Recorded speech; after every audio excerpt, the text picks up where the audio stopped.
എടുക്കുന്ന ടോപ്പിക് ഇന്നത്തെ ക്ലാസ്സിൽ നമ്മൾ ലീഗൽ റൈറ്റും ഡ്യൂട്ടിയാണ്. ജൂറിസ്പ്രുഡൻസിലെ ലീഗൽ റൈറ്റ് ആൻഡ് ഡ്യൂട്ടി എന്ന ടോപ്പിക്കാണ് എടുക്കുന്നത്. അപ്പൊ എന്താണ് ലീഗൽ റൈറ്റ് അല്ലെങ്കിൽ ഡ്യൂട്ടി എന്താണ്? അപ്പൊ റൈറ്റും ഡ്യൂട്ടി തമ്മിലൊരു ബന്ധമുണ്ട്. അപ്പൊ അതിലേക്ക് പോകുന്നതിന് മുമ്പ് നമുക്ക് എന്താണ് ആദ്യം ലീഗലി റൈറ്റ് എന്ന് പറയുന്ന കോൺസെപ്റ്റ് എന്ന് നോക്കാം. അപ്പൊ അതായത് നമ്മുടെ ജൂറിസ്പ്രുഡൻസ് എന്ന് പറയുന്ന സബ്ജക്റ്റിൽ നമ്മൾ കുറേ സ്കൂൾസ് പഠിച്ചു, ജൂറിസ്പ്രുഡൻസ് എന്താണെന്ന് പഠിച്ചു, അതുപോലെ തന്നെ ഡിഫറെന്റ് സ്കൂൾസ്, അതിന്റെ ഡിഫറെന്റ് തിയറീസ്, കുറെ ഫിലോസഫേഴ്സ്, ജൂറിസ്റ്റുകൾ പറഞ്ഞിട്ടുള്ള തിയറീസ് ഒക്കെ പറഞ്ഞു. ഇത് മാത്രമല്ല ജൂറിസ്പ്രുഡൻസിലുള്ളത്, ഇതോടൊപ്പം തന്നെ കുറച്ച് കോൺസെപ്റ്റുകളും കൂടിയുണ്ട്. അതായത് റൈറ്റ്, ഡ്യൂട്ടി, അതുപോലെ തന്നെ ഓണർഷിപ്പ്, പൊസഷൻ, പ്രോപ്പർട്ടി, ഇങ്ങനെയുള്ള കുറച്ച് ലീഗൽ കോൺസെപ്റ്റുകളും കൂടി നമുക്ക് ജൂറിസ്പ്രുഡൻസിൽ പഠിക്കാനുണ്ട്. അപ്പൊ ആ കോൺസെപ്റ്റുകളിൽ ഫസ്റ്റ് തന്നെ, അതായത് ഇതൊക്കെ നമ്മുടെ ലോയുടെ എലമെന്റ്സ് ആയിട്ടാണ് കേട്ടോ കണക്കാക്കുന്നത് ഈ കോൺസെപ്റ്റുകളൊക്കെ. അതായത് റൈറ്റ് എന്നും ഡ്യൂട്ടി എന്നും ഓണർഷിപ്പ് എന്നും പൊസഷൻ എന്നും ടൈറ്റിൽ, ലയബിലിറ്റി, അതുപോലെ തന്നെ ഒബ്ലിഗേഷൻ, പേഴ്സൺ, പ്രോപ്പർട്ടി, ഇതൊക്കെ ശരിക്കും ലോയുടെ ഓരോ എലമെന്റ്സ് തന്നെയാണ്. അപ്പോൾ ഓരോ ലീഗൽ കോൺസെപ്റ്റുകളുമാണ് നമുക്ക് സിലബസിലുള്ളതാണ്, നമ്മൾ ഓരോന്ന് നോക്കാൻ പോകുന്നത്. ഫസ്റ്റ് വൺ നമ്മൾ legal right and duties. So right and duties നമ്മൾ കമ്പൈൻ ചെയ്ത് പറയുന്നു, പക്ഷെ നമ്മൾ ഇന്നത്തെ ക്ലാസ്സിൽ ഡീൽ ചെയ്യുന്നത് റൈറ്റിന്റെ ടോപ്പിക്കാണ്. നെക്സ്റ്റ് ക്ലാസ്സിൽ നമ്മൾ ഡ്യൂട്ടിയും അതോടൊപ്പം തന്നെ റൈറ്റും ഡ്യൂട്ടിയും തമ്മിലുള്ള കോറിലേഷനും കൂടി ഡീൽ ചെയ്യുന്നതായിരിക്കും. സോ ഇപ്പോൾ ഇന്നത്തെ ക്ലാസ്സിൽ നമ്മൾ റൈറ്റ് എന്താണെന്നാണ് നോക്കുന്നത്. ഞാൻ heading legal right and duty നിട്ടുന്നേ ഉള്ളൂ, പക്ഷെ നമ്മൾ ഇന്നത്തെ ക്ലാസ്സിൽ ഡീൽ ചെയ്യുന്നത് ലീഗൽ റൈറ്റ് മാത്രമാണ് കേട്ടോ. സോ ഇപ്പോൾ ലീഗൽ റൈറ്റ് എന്താ? റൈറ്റ് എന്ന് പറഞ്ഞു കഴിഞ്ഞാൽ ആക്ച്വലി നമ്മുടെ ഒരു റെക്കഗ്നൈസ്ഡ് ആയിട്ടുള്ള ഒരു ഇൻട്രസ്റ്റിനെയല്ലേ പറയുന്നത്. നമുക്ക് അംഗീകരിച്ച, റെക്കഗ്നൈസ് മീൻസ് അംഗീകൃതമായിട്ടുള്ള ഒരു ഇൻട്രസ്റ്റ്, ഒരു താല്പര്യം, അതിനെയാണ് റൈറ്റ്. അതായത് എനിക്കൊരു താല്പര്യമുണ്ട് എന്ന് പറഞ്ഞു കഴിഞ്ഞാൽ ആ താല്പര്യങ്ങളൊക്കെ എൻ്റെ റൈറ്റ് ആവുമോ? ഇല്ല, അത് അംഗീകൃതമാവണം. അതായത് റെക്കഗ്നൈസ്ഡ് ആയിട്ടുള്ള ഒരു ഇൻട്രസ്റ്റ്, അതിനെയാണ് നമ്മൾ റൈറ്റ് എന്ന് പറയുന്നത്. And that should be protected by law, അല്ലെ? നിയമം വഴിയായിട്ട് പ്രൊട്ടക്ട് ചെയ്യുകയും ചെയ്യണം, എന്നാലേ നമുക്കത് അവകാശം എന്ന് പറയാൻ പറ്റുള്ളൂ. ഓക്കെ, അപ്പൊ നമ്മുടെ ലോ വഴിയായിട്ട് പ്രൊട്ടക്ട് ചെയ്യുന്ന, നമുക്ക് റെക്കഗ്നൈസ് ആയിട്ട് അംഗീകൃതമായി കിട്ടിയിട്ടുള്ള ഒരു ഇൻട്രസ്റ്റ്, താല്പര്യം, അതിനെയാണ്, അല്ലെങ്കിൽ ആ ഒരു ഇൻട്രസ്റ്റിനെയാണ് നമ്മൾ റൈറ്റ് എന്ന് പറയുന്നത്. സോ അപ്പൊ ഈ റൈറ്റ് എന്ന് പറയുന്ന വേർഡ് നമ്മൾ ഡിഫറെന്റ് കോണ്ടെക്സ്റ്റിൽ നമ്മൾ ഉപയോഗിക്കാറുണ്ട്. നമ്മൾ ഫണ്ടമെന്റൽ റൈറ്റ് എന്നും, അതുപോലെ തന്നെ നമ്മൾ എങ്ങനെയാ, നിങ്ങൾ കേട്ടിട്ടുണ്ടാവും ഹ്യൂമൻ റൈറ്റ്സ്, പിന്നെ അതുപോലെ തന്നെ ലീഗൽ റൈറ്റ്സ്, മോറൽ റൈറ്റ്സ്, ഇങ്ങനെയുള്ള ടേംസിലൊക്കെ നമ്മൾ ഈ ഒരു കോണ്ടെക്സ്റ്റിനെ ഉപയോഗിക്കാറുണ്ട്. അപ്പൊ ഈ ലീഗൽ റൈറ്റ് എന്ന് പറഞ്ഞ കോൺസെപ്റ്റിലേക്ക് വരുമ്പോൾ the expression right may be defined as the standard of permitted action within a certain sphere. അത് തന്നെയാണ് നമ്മൾ പറഞ്ഞത്, ഓൾറെഡി റെക്കഗ്നൈസ്ഡ് ആയിട്ടുള്ള ലോ വഴിയായിട്ട് പ്രൊട്ടക്ഷൻ ഉള്ള ഒരു പെർമിറ്റഡ് ആയിട്ടുള്ള ഒരു ആക്ട്, അതിനെയാണ് എന്തെന്ന് പറയുന്നത്? റൈറ്റ് എന്ന് പറയുന്നത്. സോ ഇപ്പൊ right means may be defined as the standard of permitted. റൈറ്റിന്റെ ഡെഫിനിഷൻ എന്താണെന്ന് ചോദിക്കൂല, പക്ഷെ എന്നാലും right may be defined as the standard of permitted action, അതായത് പെർമിറ്റഡ് ആയിട്ടുള്ള, അനുവദനീയമായിട്ടുള്ള ഒരു ആക്ഷൻ ആണ് വിത്തിൻ എ സർട്ടൻ സ്പിയർ, ഒരു സർട്ടൻ ലിമിറ്റ്സിനുള്ളിൽ അല്ലെങ്കിൽ ഒരു സർട്ടൻ സ്പിയറിനുള്ളിലുള്ള പെർമിറ്റഡ് ആക്ഷൻ, അതിനെയാണ് നമ്മൾ റൈറ്റ് എന്ന് പറയുന്നത്. സോ സാൽമണ്ട് റൈറ്റിനെ ഡിഫൈൻ ചെയ്തിട്ടുണ്ടായിരുന്നു ലീഗൽ റൈറ്റിനെ. ലീഗൽ റൈറ്റ് എന്ന് പറഞ്ഞു കഴിഞ്ഞാൽ സാൽമന്റെ ഡെഫിനിഷനിൽ an interest recognised and protected by a rule of legal justice. Yes, right should be protect ചെയ്യണം. റൈറ്റ് എന്ന് പറയുന്നത് എങ്ങനെ ഒരു ഇൻട്രസ്റ്റാ? ലീഗലി പ്രൊട്ടക്ട് ചെയ്യേണ്ട ഒരു ഇൻട്രസ്റ്റ് ആണ്. അപ്പോൾ സാൽമണ്ടിന്റെ ഡെഫിനിഷൻ ഇതായിരുന്നു, ലീഗൽ റൈറ്റ് എന്ന് പറഞ്ഞാൽ ഒരു ഇൻട്രസ്റ്റ് ആണ്, recognised and protected by a rule of legal justice. Legal justice വഴിയായിട്ട് അല്ലെങ്കിൽ ലോ വഴിയായിട്ട് പ്രൊട്ടക്ട് ചെയ്തിട്ടുള്ള, അംഗീകൃതമായിട്ടുള്ള ഒരു ഇൻട്രസ്റ്റ്, അതിനെയാണ് നമ്മൾ ലീഗൽ റൈറ്റ് എന്ന് സാൽമന് ഡിഫൈൻ ചെയ്തിട്ടുള്ളത്. ദെൻ ഈ റൈറ്റിന് കുറേ എലമെന്റ്സ് ഉണ്ട്. അതായത് റൈറ്റ് എന്ന് പറയുമ്പോഴേക്കും മെയിൻ ആയിട്ട് നമ്മൾ 2 എലമെന്റ്സ് ആണ് ഈ ഡെഫിനിഷനിൽ നിന്ന് നമുക്ക് കിട്ടിയത്. എന്തൊക്കെയാണ് 2 എലമെന്റ്സ്? നിങ്ങൾക്ക് ഏതൊക്കെ കിട്ടിയത്? ഒന്ന്, റെക്കഗ്നൈസ്ഡ് ആയിട്ടുള്ള ഒരു ഇൻട്രസ്റ്റ് ആണെന്ന് പറഞ്ഞു. ദെൻ അതോടൊപ്പം തന്നെ എന്ത് ചെയ്തു? ആ ലീഗൽ ജസ്റ്റിസിന്റെ പ്രൊട്ടക്ഷനും ഉണ്ടെന്ന് പറഞ്ഞു. റൈറ്റ് എന്ന് പറഞ്ഞ it's an interest recognised and protected by law. അങ്ങനെ ഓർത്താൽ മതി simply. Right means is an interest recognised and protected by law. Law വഴിയായിട്ട് അംഗീകൃതമായി നമുക്ക് പ്രൊട്ടക്ട് ചെയ്ത് തന്നിട്ടുള്ള ഒരു ഇൻട്രസ്റ്റ്, അതിനെയാണ് നമ്മുടെ റൈറ്റ്, ലീഗൽ റൈറ്റ് എന്ന് പറയുന്നത്. അപ്പൊ റൈറ്റിൽ എന്ത് എലമെന്റ്സ് കാണും? 2 എലമെന്റ്സ് കാണും. ഒന്ന് ലീഗൽ ആയിട്ടുള്ള റെക്കഗ്നിഷൻ ആണ്. ലീഗൽ റെക്കഗ്നിഷൻ എന്ന് പറഞ്ഞാൽ എന്താ? ലീഗൽ റെക്കഗ്നിഷൻ അംഗീകരിച്ചിട്ടുണ്ട് ലോ പ്രകാരം. ദെൻ ലീഗൽ പ്രൊട്ടക്ഷനും ഉണ്ട്. രണ്ടാമത്തെ ലീഗൽ പ്രൊട്ടക്ഷൻ ആണ്. ഇപ്പൊ സപ്പോസ് ലീഗൽ റെക്കഗ്നിഷൻ മാത്രമേ ഉള്ളൂ, അതായത് നമുക്ക് അംഗീകൃതമായി തന്നിട്ടുള്ളതാണ്, ബട്ട് വിത്തൗട്ട് ലീഗൽ പ്രൊട്ടക്ഷൻ ആണെന്ന് വിചാരിക്കുക. അതായത് ലീഗൽ പ്രൊട്ടക്ഷൻ ഇല്ല. അതായത് ഇപ്പൊ ഇൻ കേസ് നമുക്ക് അംഗീകരിച്ച് തന്നിട്ടുള്ളതാണ്, നിയമപ്രകാരം ഏതെങ്കിലും ആക്ടിന്റെയോ ലോയുടെ അണ്ടറിലൊക്കെ ഉണ്ട്, ബട്ട് ഒരിക്കലും നമുക്കിത് എൻഫോഴ്സ് ചെയ്തെടുക്കാൻ പറ്റില്ല. അങ്ങനെയല്ലേ ലീഗൽ പ്രൊട്ടക്ഷൻ ഇല്ല എന്ന് പറയുമ്പോൾ. അപ്പൊ നമുക്ക് ലീഗൽ പ്രൊട്ടക്ഷൻ ഇല്ല എങ്കിൽ അതിന്റെ അർത്ഥം എന്താ? നമുക്ക് ഇത് ഒരിക്കലും എൻഫോഴ്സ് ചെയ്തെടുക്കാൻ പറ്റില്ല. പിന്നെ അതുകൊണ്ട് വല്ല കാര്യമുണ്ടോ? ഇല്ല. അപ്പൊ ലീഗൽ റെക്കഗ്നിഷൻ ഉണ്ട്, വിത്തൗട്ട് ലീഗൽ പ്രൊട്ടക്ഷൻ ആണെങ്കിൽ that right cannot be enforced എന്നുള്ള രീതിയിൽ നമ്മൾ ഓർക്കുക കേട്ടോ. അത് ഒരിക്കലും നമുക്ക് എൻഫോഴ്സ് ചെയ്തെടുക്കാൻ പറ്റാത്ത റൈറ്റ് ആണ്. ഇപ്പോൾ ഒരു എക്സാമ്പിൾ പറയുകയാണെങ്കിൽ, എന്തൊക്കെ പറയാം, ടൈം ബാർഡായിട്ടുള്ള ഡെപ്റ്റ്. എന്താ ടൈം ബാർഡ് ഡെപ്റ്റ്? കാലാവധി കഴിഞ്ഞു പോയ കടം. നമ്മൾ എല്ലാവരും സ്ഥിരം മിക്കപ്പോഴും കോടതിയിലും അല്ലെങ്കിൽ LLBക്ക് പഠിക്കുമ്പോഴൊക്കെ നമ്മൾ കേട്ടിട്ടുള്ള ഇതാണ്, കാലാവധി കഴിഞ്ഞു പോയി കടം, ഇനിയിപ്പോൾ കിട്ടില്ല, കിട്ടാക്കടമായി പോയി എന്നൊക്കെ പറഞ്ഞ പോലെ ടൈം ബാർഡ് ഡെപ്റ്റ് ആണ്. യെസ്. അപ്പൊ ടൈം ബാർഡ് ഡെപ്റ്റ് ആയി കഴിഞ്ഞ് കഴിഞ്ഞാൽ ഒരു 10-30 വർഷം അല്ലെങ്കിൽ 50 വർഷം മുമ്പ് മേടിച്ച പൈസയാണ്, 30 വർഷം മുമ്പ് മേടിച്ചാണ്, ഇതിനിപ്പോൾ കേസ് കൊടുത്ത് നമുക്ക് എടുക്കാൻ പറ്റില്ലല്ലോ. സോ അതെന്ന് പറഞ്ഞാൽ എന്താ, ഓൾറെഡി ഒരു റൈറ്റ്, കാശ് കൊടുത്തതായതുകൊണ്ട് ഇയാൾക്ക് എന്ത് ചെയ്യാൻ, കിട്ടാൻ ഒരു റൈറ്റ് ഉണ്ട്. ബട്ട് ലോയുടെ പ്രൊട്ടക്ഷൻ അവിടെ ഉണ്ടോ? ഇല്ല. അപ്പൊ അതുകൊണ്ട് അത് എൻഫോഴ്സ് ചെയ്തെടുക്കാൻ പറ്റും ഇല്ല. ലിമിറ്റേഷൻ ആക്ട് പ്രകാരം ടൈം ബാർഡായി പോയി, കാലാവധി കഴിഞ്ഞു പോയി എന്ന് നമ്മൾ പറയില്ലേ. അപ്പോൾ അങ്ങനെ വരുമ്പോൾ അത് എൻഫോഴ്സ് ചെയ്തെടുക്കാൻ പറ്റില്ല. നിങ്ങൾ ഓർക്കുക, ഒരു ലീഗൽ റൈറ്റ് എന്ന് പറയുന്നത് അതിൻ്റെ അകത്ത് ലീഗൽ റെക്കഗ്നീഷൻ മാത്രമേ ഉള്ളൂ. ബട്ട് ലീഗൽ പ്രൊട്ടക്ഷൻ ഇല്ല എങ്കിൽ അത് ഒരിക്കലും നമുക്ക് എൻഫോഴ്സ് ചെയ്തെടുക്കാൻ പറ്റില്ല. അതിന് എക്സാമ്പിൾ ഈ ടൈം ബാർഡ് ഡെപ്റ്റ് ഒക്കെ ഓർത്താൽ മതി, കാലാവധി കഴിഞ്ഞു പോയ കടമൊക്കെ. സത്യം പറഞ്ഞാൽ അതിപ്പോ ആ കടം കൊടുത്ത വ്യക്തി ഇപ്പൊ പറയാണ് 30 വർഷമൊക്കെ കഴിഞ്ഞു പോയി, ഇനിയിപ്പോ നിനക്ക് ഇതിപ്പോ കേസ് കൊടുത്ത് ഇനി എന്തായാലും ഇത് മേടിക്കാൻ പറ്റില്ല, ബട്ട് എന്നിരുന്നാലും ഞാൻ മനസ്സ് തോന്നി പൈസ തന്നേക്കാം എന്ന് പറയുകയാണെങ്കിൽ സത്യം പറഞ്ഞാൽ അയാൾക്ക് ഇത് കിട്ടാനുള്ള റൈറ്റ് ഉണ്ട്. കാരണം പുള്ളി കൊടുത്ത പൈസ അല്ലേ, ഇപ്പൊ കിട്ടാനുള്ള റൈറ്റ് ഉണ്ട്. ബട്ട് ഒരിക്കലും നിയമപ്രകാരം അത് എൻഫോഴ്സ് ചെയ്തെടുക്കാനായിട്ട് പറ്റില്ല. കാരണം അത് നിയമത്തിന്റെ ആ ഒരു എൻഫോഴ്സിബിലിറ്റി അതിന് കിട്ടുന്നില്ല, അതിന്റെ കാലാവധി കഴിഞ്ഞു പോയതുകൊണ്ട്. അപ്പൊ അതാണെന്ന് പറയുന്നത് ലീഗൽ റെക്കഗ്നീഷൻ ഉണ്ട്, ബട്ട് ഓൾസോ അവിടെ ലീഗലി പ്രൊട്ടക്ഷൻ ഉണ്ടോ എന്ന് ചോദിച്ചാൽ ഇല്ല. അതുകൊണ്ട് തന്നെ അത് എൻഫോഴ്സ് ചെയ്തെടുക്കാൻ പറ്റില്ല. രണ്ടാമത് നമ്മൾ എന്താ പറഞ്ഞേ, അപ്പൊ ലീഗൽ റെക്കഗ്നിഷൻ മാത്രമേ ഉള്ളൂ, ലീഗൽ പ്രൊട്ടക്ഷൻ ഇല്ലെങ്കിൽ എന്ത് ചെയ്യും, നമുക്കത് എൻഫോഴ്സ് ചെയ്തെടുക്കാനായിട്ട് പറ്റില്ല. ദെൻ അങ്ങനെയുള്ള റൈറ്റ് ആണെങ്കിൽ എൻഫോഴ്സ് ചെയ്തെടുക്കാൻ പറ്റില്ല. അതിന് എക്സാമ്പിൾ ആണ് ഈ ടൈം ബാർഡ് ഡെപ്റ്റ് ഒക്കെ പറഞ്ഞത്. പിന്നെ അതുപോലെ തന്നെ ലീഗൽ പ്രൊട്ടക്ഷൻ. ഇപ്പൊ നിങ്ങൾ വിചാരിക്കുക ലീഗൽ പ്രൊട്ടക്ഷൻ ഉണ്ട്, പക്ഷേ ലീഗലി റെക്കഗ്നിഷൻ ഇല്ലെങ്കിലോ? നേരെ തിരിച്ച് ഈ ഡെഫിനിഷനിൽ തന്നെയാണ് ഞാൻ പറയുന്നത്. ലീഗൽ പ്രൊട്ടക്ഷൻ ഉണ്ട്, അതായത് protected by rule of legal justice ആണ്, പക്ഷേ ലീഗലി റെക്കഗ്നൈസ്ഡ് അല്ല. അങ്ങനെയാണെങ്കിലും that will not make a legal right ആകില്ല. അപ്പൊ ഒരു റൈറ്റ് ലീഗൽ ആവണമെങ്കിൽ അതിന് 2 എലമെന്റ്സ് വേണം. ലീഗൽ ആയിട്ടുള്ള പ്രൊട്ടക്ഷനും വേണം, ആൻഡ് ഓൾസോ ലീഗൽ ആയിട്ടുള്ള റെക്കഗ്നിഷനും വേണം. അംഗീകരിച്ച് നിയമപ്രകാരം പ്രൊട്ടക്ട് ചെയ്തിട്ടുള്ള റൈറ്റുകളാണ് legally right, which means that can be enforced by before the court of law എന്ന് നമുക്ക് പറയാൻ പറ്റുന്നത്. സോ ഈ റൈറ്റ്സും ഡ്യൂട്ടീസും രണ്ടും കോറിലേറ്റീവ് ആണ്. അതായത് ഒരു എന്താ പറയുക, ഒരു there can be no right without a corresponding duty എന്നൊക്കെ നമുക്ക് പറയാം. അതായത് റൈറ്റ് ഉണ്ടായിട്ട് റൈറ്റിന് കറസ്പോണ്ടിങ് ആയിട്ട് എന്ത് ചെയ്യും, ഡ്യൂട്ടി ഉണ്ടാവും. ഇപ്പൊ സപ്പോസ് നമുക്കൊക്കെ നല്ല എൻവോൺമെന്റ് കിട്ടാനായിട്ടുള്ള റൈറ്റ് ഉണ്ട്, അറ്റ് ദ സെയിം ടൈം നമുക്കൊരു ഡ്യൂട്ടി ഇല്ലേ, എൻവോൺമെന്റ് സൂക്ഷിക്കാനായിട്ടുള്ളത് അല്ലെങ്കിൽ നമ്മളത് പ്രിസർവ് ചെയ്യാനായിട്ടുള്ളത്. അപ്പൊ റൈറ്റ് ഉണ്ടെങ്കിൽ റൈറ്റിന് സംബന്ധിച്ച് എന്തും ഉണ്ടാകും, ഒരു ഡ്യൂട്ടിയും കൂടി ഉണ്ടാവും കറസ്പോണ്ടിങ് ആയിട്ട്. അതുപോലെ തന്നെ no duty without a corresponding right. വെറുതെ നമുക്ക് കുറെ കടമ ഉണ്ടാവില്ല, നമുക്ക് ഈ കുറെ കടമകൾ മാത്രം നിർവഹിച്ചാൽ മതിയോ? നമുക്ക് അതുപോലെ തന്നെ കുറച്ച് റൈറ്റ്സും ഉണ്ടാവില്ലേ? ഉണ്ടാവും. അപ്പൊ എവറി റൈറ്റ്, ഏത് റൈറ്റ് ആണെങ്കിലും അതിൻ്റെ അകത്തൊരു ഡ്യൂട്ടി അതിൻ്റെ അകത്ത് വരുന്നുണ്ട്. സോ അപ്പൊ റൈറ്റും ഡ്യൂട്ടി തമ്മിലുള്ള കോറിലേഷൻ നമുക്ക് നോക്കാം. അപ്പൊ അതിനു മുമ്പ് ഒരു ലീഗൽ ആയിട്ടുള്ള റൈറ്റ് എന്ന് പറയുമ്പോൾ അതിന്റെ ഡെഫിനിഷൻ ആണ് നമ്മൾ നോക്കിയത്. ഇനി എലമെന്റ്സ് ഓഫ് ലീഗൽ റൈറ്റ്സ്. സാൽമെന്റിനെ സംബന്ധിച്ചിടത്തോളം 5 എസെൻഷ്യൽ എലമെന്റ്സ് ആണ് ലീഗൽ റൈറ്റിനുള്ളത്. എന്തൊക്കെയാണ്? According to John Salmon, a legal right involves 5 essential elements. ഒരു legal right എന്ന് പറയുമ്പോൾ 5 essential elements ഉണ്ട്. The very first one is the first ingredient in the conception of a right is a subject of a right. അപ്പൊ എന്താ റൈറ്റിന്റെ element എന്ന് പറയുമ്പോൾ, ഒന്ന് റൈറ്റിന്റെ subject, എന്ത് കാര്യത്തിന്റെ പുറത്താണ് നമുക്ക് റൈറ്റ് ഉള്ളത്. അപ്പൊ first one the subject of the right ആണ്. അതായത് the person in whom the right resides, എവിടെയാണ് അല്ലെങ്കിൽ ഏത് വ്യക്തിയിലാണ് ആ റൈറ്റ് റിസൈഡ് ചെയ്യുന്നത്. ആൻഡ് പേഴ്സൺ ഓഫ് ഇൻഹെറൻസ്, ഏത് വ്യക്തിക്കാണ്. And the person entitle to the right. അപ്പോൾ ഫസ്റ്റ് വൺ നോക്കുന്നത് എന്താ, സിംപ്ലി പറഞ്ഞ എന്താ, ഓണർ ഓഫ് ദി റൈറ്റ്. അതാണ് ഒന്നാമത് വേണ്ടത്. റൈറ്റിന്റെ ഓണർ ആരാണ്, അതാണ് അതിന്റെ സബ്ജക്ട് എന്താണ്, അല്ലെങ്കിൽ ഓണർ ആരാണ്, ആർക്കാണ് ഇത് എൻടൈറ്റിൽഡ് ആയിട്ടുള്ളത്. അപ്പൊ അതാണ് റൈറ്റിന്റെ ഫസ്റ്റ് ഇൻഗ്രീഡിയന്റ് അല്ലെങ്കിൽ ഫസ്റ്റ് എലമെന്റ് എന്ന് പറയുന്നത്. റൈറ്റ് വിത്തൗട്ട് അല്ലെങ്കിൽ or the person entitle to the റൈറ്റിന് എൻടൈറ്റിൽഡ് ആയിട്ടുള്ള പേഴ്സൺ ആരാണ്. അപ്പോൾ a right without an owner, ഒരു ഓണർ ഇല്ലാതെ റൈറ്റ് ഉണ്ട് എന്ന് പറഞ്ഞു കഴിഞ്ഞാൽ that may be an impossibility തന്നെയാണ്. അതായത് is an impossibility തന്നെയാണ്. അതായത് ഒരു order of the right however it ought to be certain or determinate. അതായത് ഒരു റൈറ്റിന്റെ ഒരു ഓണർ എന്ന് പറഞ്ഞാൽ ഇന്ന ആള് തന്നെ ആവണം എന്ന് നിർബന്ധമുണ്ടോ? ഇല്ല. ബട്ട് അവിടെ റൈറ്റ് ഉണ്ട് എന്ന് പറയുമ്പോൾ റൈറ്റിന് ദാറ്റ് ഷുഡ് ബി അല്ലെങ്കിൽ there should be an owner. നിർബന്ധമായിട്ട് ഒരു ഓണർ വേണം.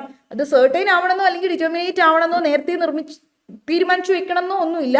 പക്ഷെ റൈറ്റിന്റെ എസെൻഷ്യൽ എലമെന്റ്സ് നമ്മൾ നോക്കുമ്പോൾ ഒന്ന് വേണ്ടത് ഓണർ ഓഫ് എ റൈറ്റ്. റൈറ്റിന് ഓണർ വേണം. അതായത് ആർക്കാണ് ഇത് ഇൻഹെറൻസ് അല്ലെങ്കിൽ ആരിലാണ് ഇത് റിസൈഡ് ചെയ്യുന്നത്, ഏത് പേഴ്സൺ ആണ് ഇത് എൻടൈറ്റിൽഡ് ആയിട്ടുള്ളത് എന്നൊക്കെ നമ്മൾ പറയുന്നത്.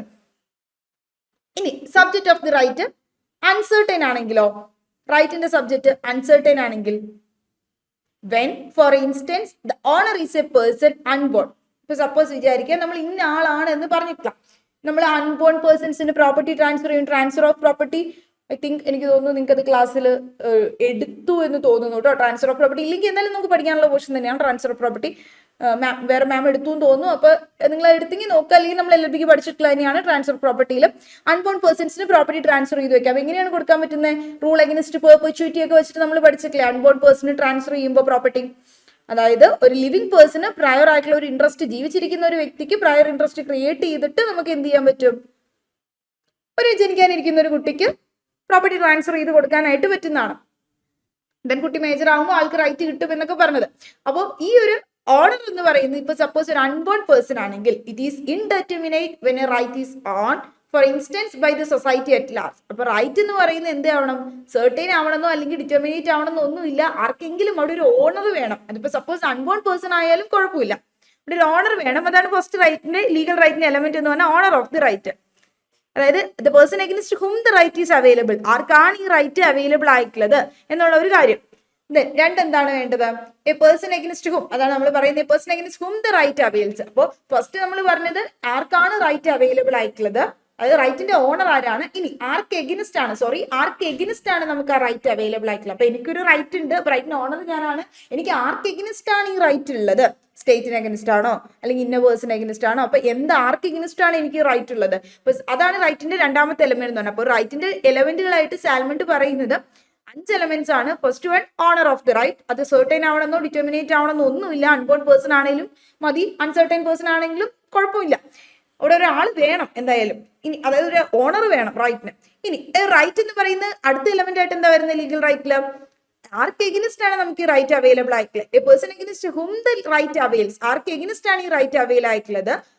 upon whom the correlative duty lies is the person bound by the duty and so may be described also as the subject of the duty or the person of incidence, which means എന്താ എനിക്ക് ആർക്ക് against ആണ് ഈ right available ആയിട്ടുള്ളത് എന്ന് പറയുമ്പോൾ എന്താ അയാൾക്ക് ഏത് വ്യക്തിക്കാണ് എന്നോടൊരു ഡ്യൂട്ടി ഉള്ളതെന്ന്. എനിക്ക് ഇന്ന ആൾക്ക് എഗനിസ്റ്റ് ആയിട്ട് ഇപ്പൊ എന്റെ വീട്ടിൽ ഒരാൾ ട്രസ്പാസ് ചെയ്തു, അതിക്രമിച്ച് കയറി. അപ്പോൾ എനിക്ക് അവർക്ക് എഗനിസ്റ്റ് ആയിട്ടുള്ള റൈറ്റ് ആണ് എന്ത്? എന്റെ പ്രോപ്പർട്ടി എനിക്ക് എൻജോയ് ചെയ്യാനായിട്ടുള്ള റൈറ്റ് ഉണ്ട് എന്ന് പറയുമ്പോൾ ആ റൈറ്റിന്റെ അർത്ഥം എന്താ? ആ റൈറ്റിന്റെ ഓണർ ഞാനാണ്, എനിക്കാണ് ഈ പ്രോപ്പർട്ടിയുടെ പുറത്ത് ഓണർഷിപ്പ്. ഈ പ്രോപ്പർട്ടിയുടെ പുറത്ത് എനിക്ക് എന്തുണ്ട്? റൈറ്റ് ടു എൻജോയ് ഉണ്ട്. ഓക്കെ, എൻജോയ് ചെയ്യാനായിട്ടുള്ള റൈറ്റ് ഉണ്ട്. ഈ റൈറ്റ് എനിക്ക് ആർക്ക് എഗനിസ്റ്റാ? ട്രസ്പാസേഴ്സിന് എഗനിസ്റ്റ് ആണ്. അതായത് ട്രസ്പാസ് ചെയ്ത് കഴിഞ്ഞാൽ അവരെ സ്യൂ ചെയ്യാനായിട്ടുള്ള റൈറ്റ് എനിക്ക് ഉണ്ടെന്നാണ് പറയുന്നത്. അപ്പൊ ഈ ട്രസ്പാസ് ചെയ്യുന്ന ആര് ട്രസ്പാസ് ചെയ്താലും എനിക്ക് അവർക്ക് എഗനിസ്റ്റ് ആയിട്ട് സ്യൂ ചെയ്യാലോ, കേസ് കൊടുക്കാലോ പറ്റും. അപ്പോൾ അവർക്കുള്ള ഡ്യൂട്ടി എന്താ? അപ്പൊ എനിക്ക് ആർക്കോ എഗനിസ്റ്റ് ആയിട്ട് ഒരു റൈറ്റ് ഉണ്ടെന്ന് പറയുമ്പോൾ നേരെ തിരിച്ച് അവർക്ക് എനിക്ക് എഗനിസ്റ്റ് ആയിട്ട് ഒരു ഡ്യൂട്ടി വരും. എന്തായിരിക്കും? എനിക്ക് അവർക്ക് എഗനിസ്റ്റ് ഒരു റൈറ്റ് ഉണ്ട്, അവർ എന്റെ വീട്ടിൽ അതിക്രമിച്ച് കയറി, എനിക്ക് അവർക്കെതിരെ കേസ് കൊടുക്കാം. അപ്പോൾ അവർക്കൊരു ഡ്യൂട്ടി ഉണ്ടല്ലോ, എന്താ? എന്റെ പ്രോപ്പർട്ടി വന്ന് അതിക്രമിച്ച് കയറരുത് എന്നുള്ളത്. അപ്പോൾ അതിന്റെ അർത്ഥം ഒരു കോറിലേറ്റീവ് ആയിട്ടുള്ള ഒരു ഡ്യൂട്ടി ആർക്കാണോ എന്നോടുള്ളത്, എനിക്ക് ആർക്ക് എഗനിസ്റ്റ് ആണോ ആ റൈറ്റ് ഉള്ളത്, ആ വ്യക്തിക്ക് എന്തുണ്ടാവും? കോറിലേറ്റീവ് ആയിട്ട് ഒരു ഡ്യൂട്ടി എന്നോടുണ്ടാകും. ആ പേഴ്സൺ ബൗണ്ട് ആയിരിക്കും ആ ഡ്യൂട്ടി ചെയ്യാനായിട്ട്. ആ സബ്ജക്ട് ഓഫ് ദി ഡ്യൂട്ടി അല്ലെങ്കിൽ ആ പേഴ്സൺ ഓഫ് ഇൻസിഡൻസ് ആർക്കാണുള്ളത് എന്നാണ് നമ്മൾ നോക്കുന്നത്. ആർക്ക് എഗനിസ്റ്റ് ആണ് എനിക്ക് ആ റൈറ്റ് ഉള്ളത്, ദാറ്റ് മീൻസ് ആർക്കാണ് എന്നോട് ആ ഡ്യൂട്ടി ഉള്ളത് ബൗണ്ട് ആയിട്ട് ചെയ്യാനായിട്ടെന്ന്. സെക്കൻഡ് എലമെന്റ് ആയിട്ട് പറയുന്നത് an act or forbearance. ഇനിയിപ്പോ എന്താ വേണ്ടേ? എന്ത് റൈറ്റ് ഉള്ളു? ഇപ്പൊ ഞാൻ പറഞ്ഞില്ലേ ട്രസ്പാസ് ചെയ്താൽ സ്യൂ ചെയ്യാനായിട്ടുള്ള റൈറ്റ് അല്ലെങ്കിൽ right to enjoy the property. അപ്പൊ ആ ഒരു കോൺസെപ്റ്റ് ഉണ്ടല്ലോ, അല്ലെങ്കിൽ ആ ഒരു എന്തിനുള്ള റൈറ്റ് ആണെന്നുള്ളത്, അതാണ് മൂന്നാമത് എലമെന്റ് ആയിട്ട് പറയുന്നത്. an act of forbearance which is obligatory on the person bond in the favor of the person entitled, which means എന്താ? ആ കോണ്ടന്റ് ഓഫ് ദി റൈറ്റ് എന്താണ്? അതായത് ഒബ്ലിഗേറ്ററി ആയിട്ട് ഒരു പേഴ്സൺ ഇങ്ങോട്ട് എനിക്ക് ചെയ്യേണ്ട ഒരു ഡ്യൂട്ടിയും അല്ലെങ്കിൽ എനിക്കത് കിട്ടുന്ന ഒരു ലീഗൽ റൈറ്റും എന്ത് ആക്ടിന്റെ പുറത്താണ്? വിച്ച് മീൻസ് അതൊരു കാര്യം ചെയ്യാനോ അല്ലെങ്കിൽ ചെയ്യാതിരിക്കാനോ ആയിരിക്കാം. ഒരു ആക്ട് അല്ലെങ്കിൽ ഒരു ഫോർബിയറൻസ്, ഒരു കാര്യം ചെയ്യാനോ ചെയ്യാതിരിക്കാനോ ഉള്ളത്. അതിന്റെ അർത്ഥം ആ കോണ്ടന്റ് ഓഫ് ദി റൈറ്റ് എന്ന് നിങ്ങൾ സിംപ്ലി ഓർത്താൽ മതി. റൈറ്റിന്റെ കോണ്ടന്റ് എന്താണ്, എന്തിനുള്ളതാണ്? ഇപ്പൊ നമ്മൾ ട്രസ്പാസ് അല്ലെങ്കിൽ എൻജോയ് ചെയ്യാനായിട്ടുള്ള റൈറ്റ് എന്നൊക്കെ പറയുമ്പോൾ എന്താണ് അല്ലെങ്കിൽ അവിടെ ഉള്ള റൈറ്റ്? അതൊരു കാര്യം ചെയ്യാനോ അല്ലെങ്കിൽ ആക്ട് ചെയ്യാനോ വിച്ച് മീൻസ് ചെയ്യാതിരിക്കാനോ ഉള്ളതായിരിക്കും. ഇനി നാലാമത്തെ എലമെന്റ് ആയിട്ട് റൈറ്റിന്റെ പറയുന്നത് എന്താ? നാലാമത്തെ എലമെന്റ് റൈറ്റിന്റെ ഒബ്ജക്റ്റ് ഓഫ് ദി റൈറ്റ്. അതാണ് നാലാമത്തെ എലമെന്റ് ആയിട്ട് പറയുന്നത്. ഒബ്ജക്റ്റ് ഓഫ് ദി റൈറ്റ് എന്ന് പറഞ്ഞാൽ something to which act or omission relate. എന്തിനെയോ റിലേറ്റ് ചെയ്തിട്ടാണ് എനിക്ക് ഈ ഒരു ആക്ട് അല്ലെങ്കിൽ ആ ഒരു ഒമിഷൻ ഉള്ളത്. അതാണ് നമ്മൾ നാലാമതായിട്ട് പറയുന്നത്. അപ്പൊ എനിക്ക് ഈ ഒരു റൈറ്റ് ഉള്ളത് എന്തിനെയോ സംബന്ധിച്ചാണ്. ഇപ്പോ എനിക്ക് ട്രസ്പാസ് ആണ്. ഈ ട്രസ്പാസ് എന്തിനെ സംബന്ധിച്ചാ?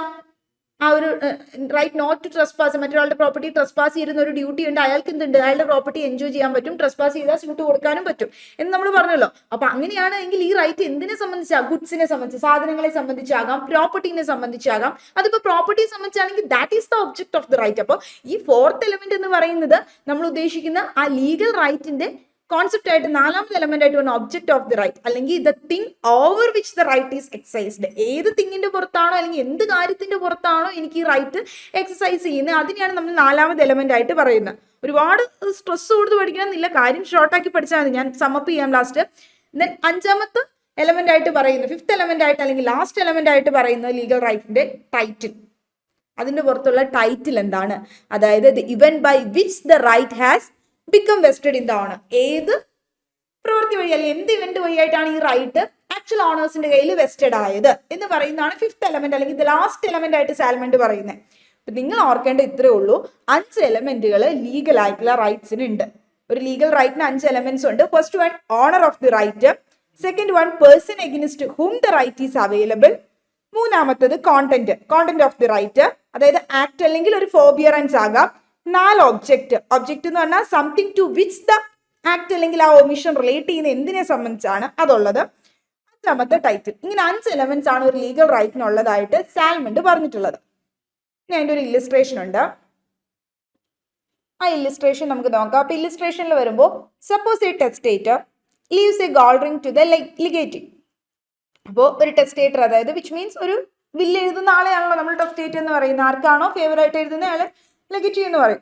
സോ ഒരു ഗോൾഡ് റിംഗ് ഒരു ടെസ്റ്റേറ്റർ ലീവ് ചെയ്തു, and the legatee becomes the subject or the owner of the right. The gold ring is the object of the ring, and the delivery of the ring is the contact of the right, and the executor is the person of incidence, and the will bequeathing the ring is the title of the right. Yes, നോക്കുക, ഈ ഇല്ലിസ്ട്രേഷനിൽ വന്നപ്പോൾ നമ്മുടെ റൈറ്റിന്റെ legal റൈറ്റിന്റെ 5 എലമെന്റുകളും വന്നിട്ടുണ്ട്. എങ്ങനെയാ വന്നത്? Suppose a testator leaves a gold ring to a legatee. Suppose എന്ത് ചെയ്തു, ഒരു വില്ല് എഴുതിയ വ്യക്തി ഒരു ഗോൾഡ് റിംഗ് ഒരു ലെഗറ്റി ആർക്കാണോ കൊടുത്തു അയാൾക്ക് കൊടുത്തു, ഫേവർ ആക്കി കൊടുത്തു. അപ്പൊ ഈ ലെഗറ്റി എന്ന് പറയുന്നത് എന്താണ്? ബിക്കംസ് എ സബ്ജക്ട് അല്ലെങ്കിൽ ഓണർ ഓഫ് ദ റിംഗ്. ആർക്കാ റിംഗ് കൊണ്ട് കൊടുത്തത്? ഇയാൾക്കല്ലേ കൊടുത്തത്, ലെഗറ്റിക്ക്. അപ്പൊ ഇയാളായിരിക്കും ആര്? സബ്ജക്ട് ഓഫ് ദി റിംഗ് അല്ലെങ്കിൽ ഓണർ ഓഫ് ദി റിംഗ്. നമ്മുടെ ഫസ്റ്റ് എലമെന്റ് ആരാ? ആർക്കാണോ ഫേവർ ആയിട്ട് വരുന്നത്, അത് ജീവിച്ചിരിക്കുന്ന വ്യക്തിയാവാം, ജനിക്കാൻ പോകുന്ന വ്യക്തിയാവാം, ആരെങ്കിലും ആകാം. ഇതിപ്പോ ഇവിടെ ലെഗറ്റിക്ക് കൊടുത്തിട്ടുണ്ടെന്ന് പറഞ്ഞാൽ ആരെങ്കിലും ആവട്ടെ, A B C any other person. അപ്പൊ അയാളാണ് എന്ത്? സബ്ജക്ട് അല്ലെങ്കിൽ ഓണർ ഓഫ് ദ റൈറ്റ്. ആ റൈറ്റിന്റെ ഓണർ അല്ലെങ്കിൽ സബ്ജക്ട് എന്ന് പറയുന്ന പുള്ളിയാണ്. ഇനി രണ്ടാമത് നമുക്ക് എന്താ വേണ്ടത്? The person against whom. അതവിടെ നിൽക്കട്ടെ. ദെൻ രണ്ടാമത് നമുക്ക് നോക്കാം ഒബ്ജക്ട് എന്താണ്. ആ റിംഗ് ഒബ്ജക്ട് എന്താണ്? റൈറ്റിന്റെ ഒബ്ജക്ട് എന്ന് പറയുന്നത് റിംഗ് ആണ്. സോ ഗോൾഡ് റിംഗ് ആണ് ഒബ്ജക്ട് ഓഫ് ദി റൈറ്റ്. അപ്പൊ ഗോൾഡ് റിംഗ് എന്ന് പറയുന്നതാണ് എന്ത്? ആ റൈറ്റിന്റെ ഒബ്ജക്ട് എന്ന് പറയുന്നത്. ഇനി ആ കോണ്ടന്റ് ഓഫ് ദി റൈറ്റ് എന്ന് പറഞ്ഞ എന്താ? Delivery of the ring. അതായത് അതുമായി ബന്ധപ്പെട്ട് ആ ഒബ്ജക്റ്റുമായി ബന്ധപ്പെട്ട് എന്തെങ്കിലും ഒരു ആക്ട് അല്ലെങ്കിൽ ഒരു ഫോർബിയറൻസ് ചെയ്യാൻ, ഇതിപ്പോ അത് കൊടുക്കല്ലേ, ഡെലിവറി ചെയ്യല്ലേ ചെയ്ത് കൊടുക്കാണ്. അപ്പൊ ഡെലിവറി ഓഫ് ദി റിംഗ് എന്ന് പറഞ്ഞാണ് കോണ്ടന്റ് ഓഫ് ദി റൈറ്റ്. ഇനി എക്സിക്യൂട്ടർ എന്ന് പറയുന്നതാണ് the person of incidence, and the will bequeathing the ring is the title of the right. ആ ഒരു ബിക്കത്ത് എഴുതി കൊടുക്കുന്നില്ല, വില്ല് എഴുതി ബിക്കത്ത് എഴുതി കൊടുക്കുന്ന, അതാണ് ആ ഒരു ടൈറ്റിൽ അല്ലെങ്കിൽ എന്താ പറയാ, റൈറ്റിന്റെ ടൈറ്റിൽ എന്ന് പറയുന്നത്. ഇനി ആർക്ക് എഗനിസ്റ്റ് ആണ്? ഈ വില്ല് എഴുതി കൊടുത്ത ആ ഒരു പേഴ്സൺ എഗനിസ്റ്റ് ആയിട്ടാണ് കിട്ടുന്നത്. ആ പേഴ്സൺ ഓഫ് ഇൻസിഡൻസ് എന്ന് പറയുന്നത് ആ എക്സിക്യൂട്ടർ ആണ്. അപ്പൊ 5 എലമെന്റ് നമ്മളിപ്പോ ഈ പറഞ്ഞ ഇല്ലിസ്ട്രേഷനിൽ ലീഗൽ റൈറ്റിൽ വന്നിട്ടുണ്ട്. ഇല്ലിസ്ട്രേഷൻ നിങ്ങൾക്കൊന്ന് ജസ്റ്റ് മനസ്സിലാവാൻ വേണ്ടിയിട്ട് ഇട്ടൂന്നേ ഉള്ളൂ. അപ്പൊ നിങ്ങളൊന്ന് ജസ്റ്റ് ഒന്ന് ഗോ ത്രൂ ചെയ്ത് പോവാ കേട്ടോ. ഇതാണ് നമ്മൾ എലമെന്റ്സ്, ലീഗൽ റൈറ്റിന്റെ 5 എലമെന്റുകളായിട്ട് സാൽമണ്ട് പറയുന്നത്. ഇതുപോലെ ഏത് കോൺസെപ്റ്റ് വേണമെങ്കിലും നിങ്ങൾക്ക് എടുക്കാം. എന്ത് കോൺസെപ്റ്റ് എടുത്ത് നോക്കിയാലും ഇതിലൊരു 5 ലീഗൽ എലമെന്റുകൾ റൈറ്റിലുണ്ടാവും, ലീഗൽ റൈറ്റിലുണ്ടാവും. Then classification of rights. റൈറ്റ്സിനെ നമുക്ക് പല തരത്തിൽ ക്ലാസിഫൈ ചെയ്യാൻ പറ്റും. നിങ്ങൾ തന്നെ കുറെ റൈറ്റ്സ് കേട്ടിട്ടുണ്ടാവുമായിരിക്കും, ഹ്യൂമൻ റൈറ്റ്, ഫണ്ടമെന്റൽ റൈറ്റ് എന്നൊക്കെ പറഞ്ഞുകൊണ്ട്. അപ്പോൾ നമ്മൾ മെയിൻലി ക്ലാസിഫൈ ചെയ്യുന്ന റൈറ്റ്സിനെ ഈ പറയുന്ന രീതികളിലൂടെയാണ്. First one, perfect and imperfect right. എന്ത് ഈ പെർഫെക്റ്റ് റൈറ്റും ഇംപെർഫെക്റ്റ് റൈറ്റും?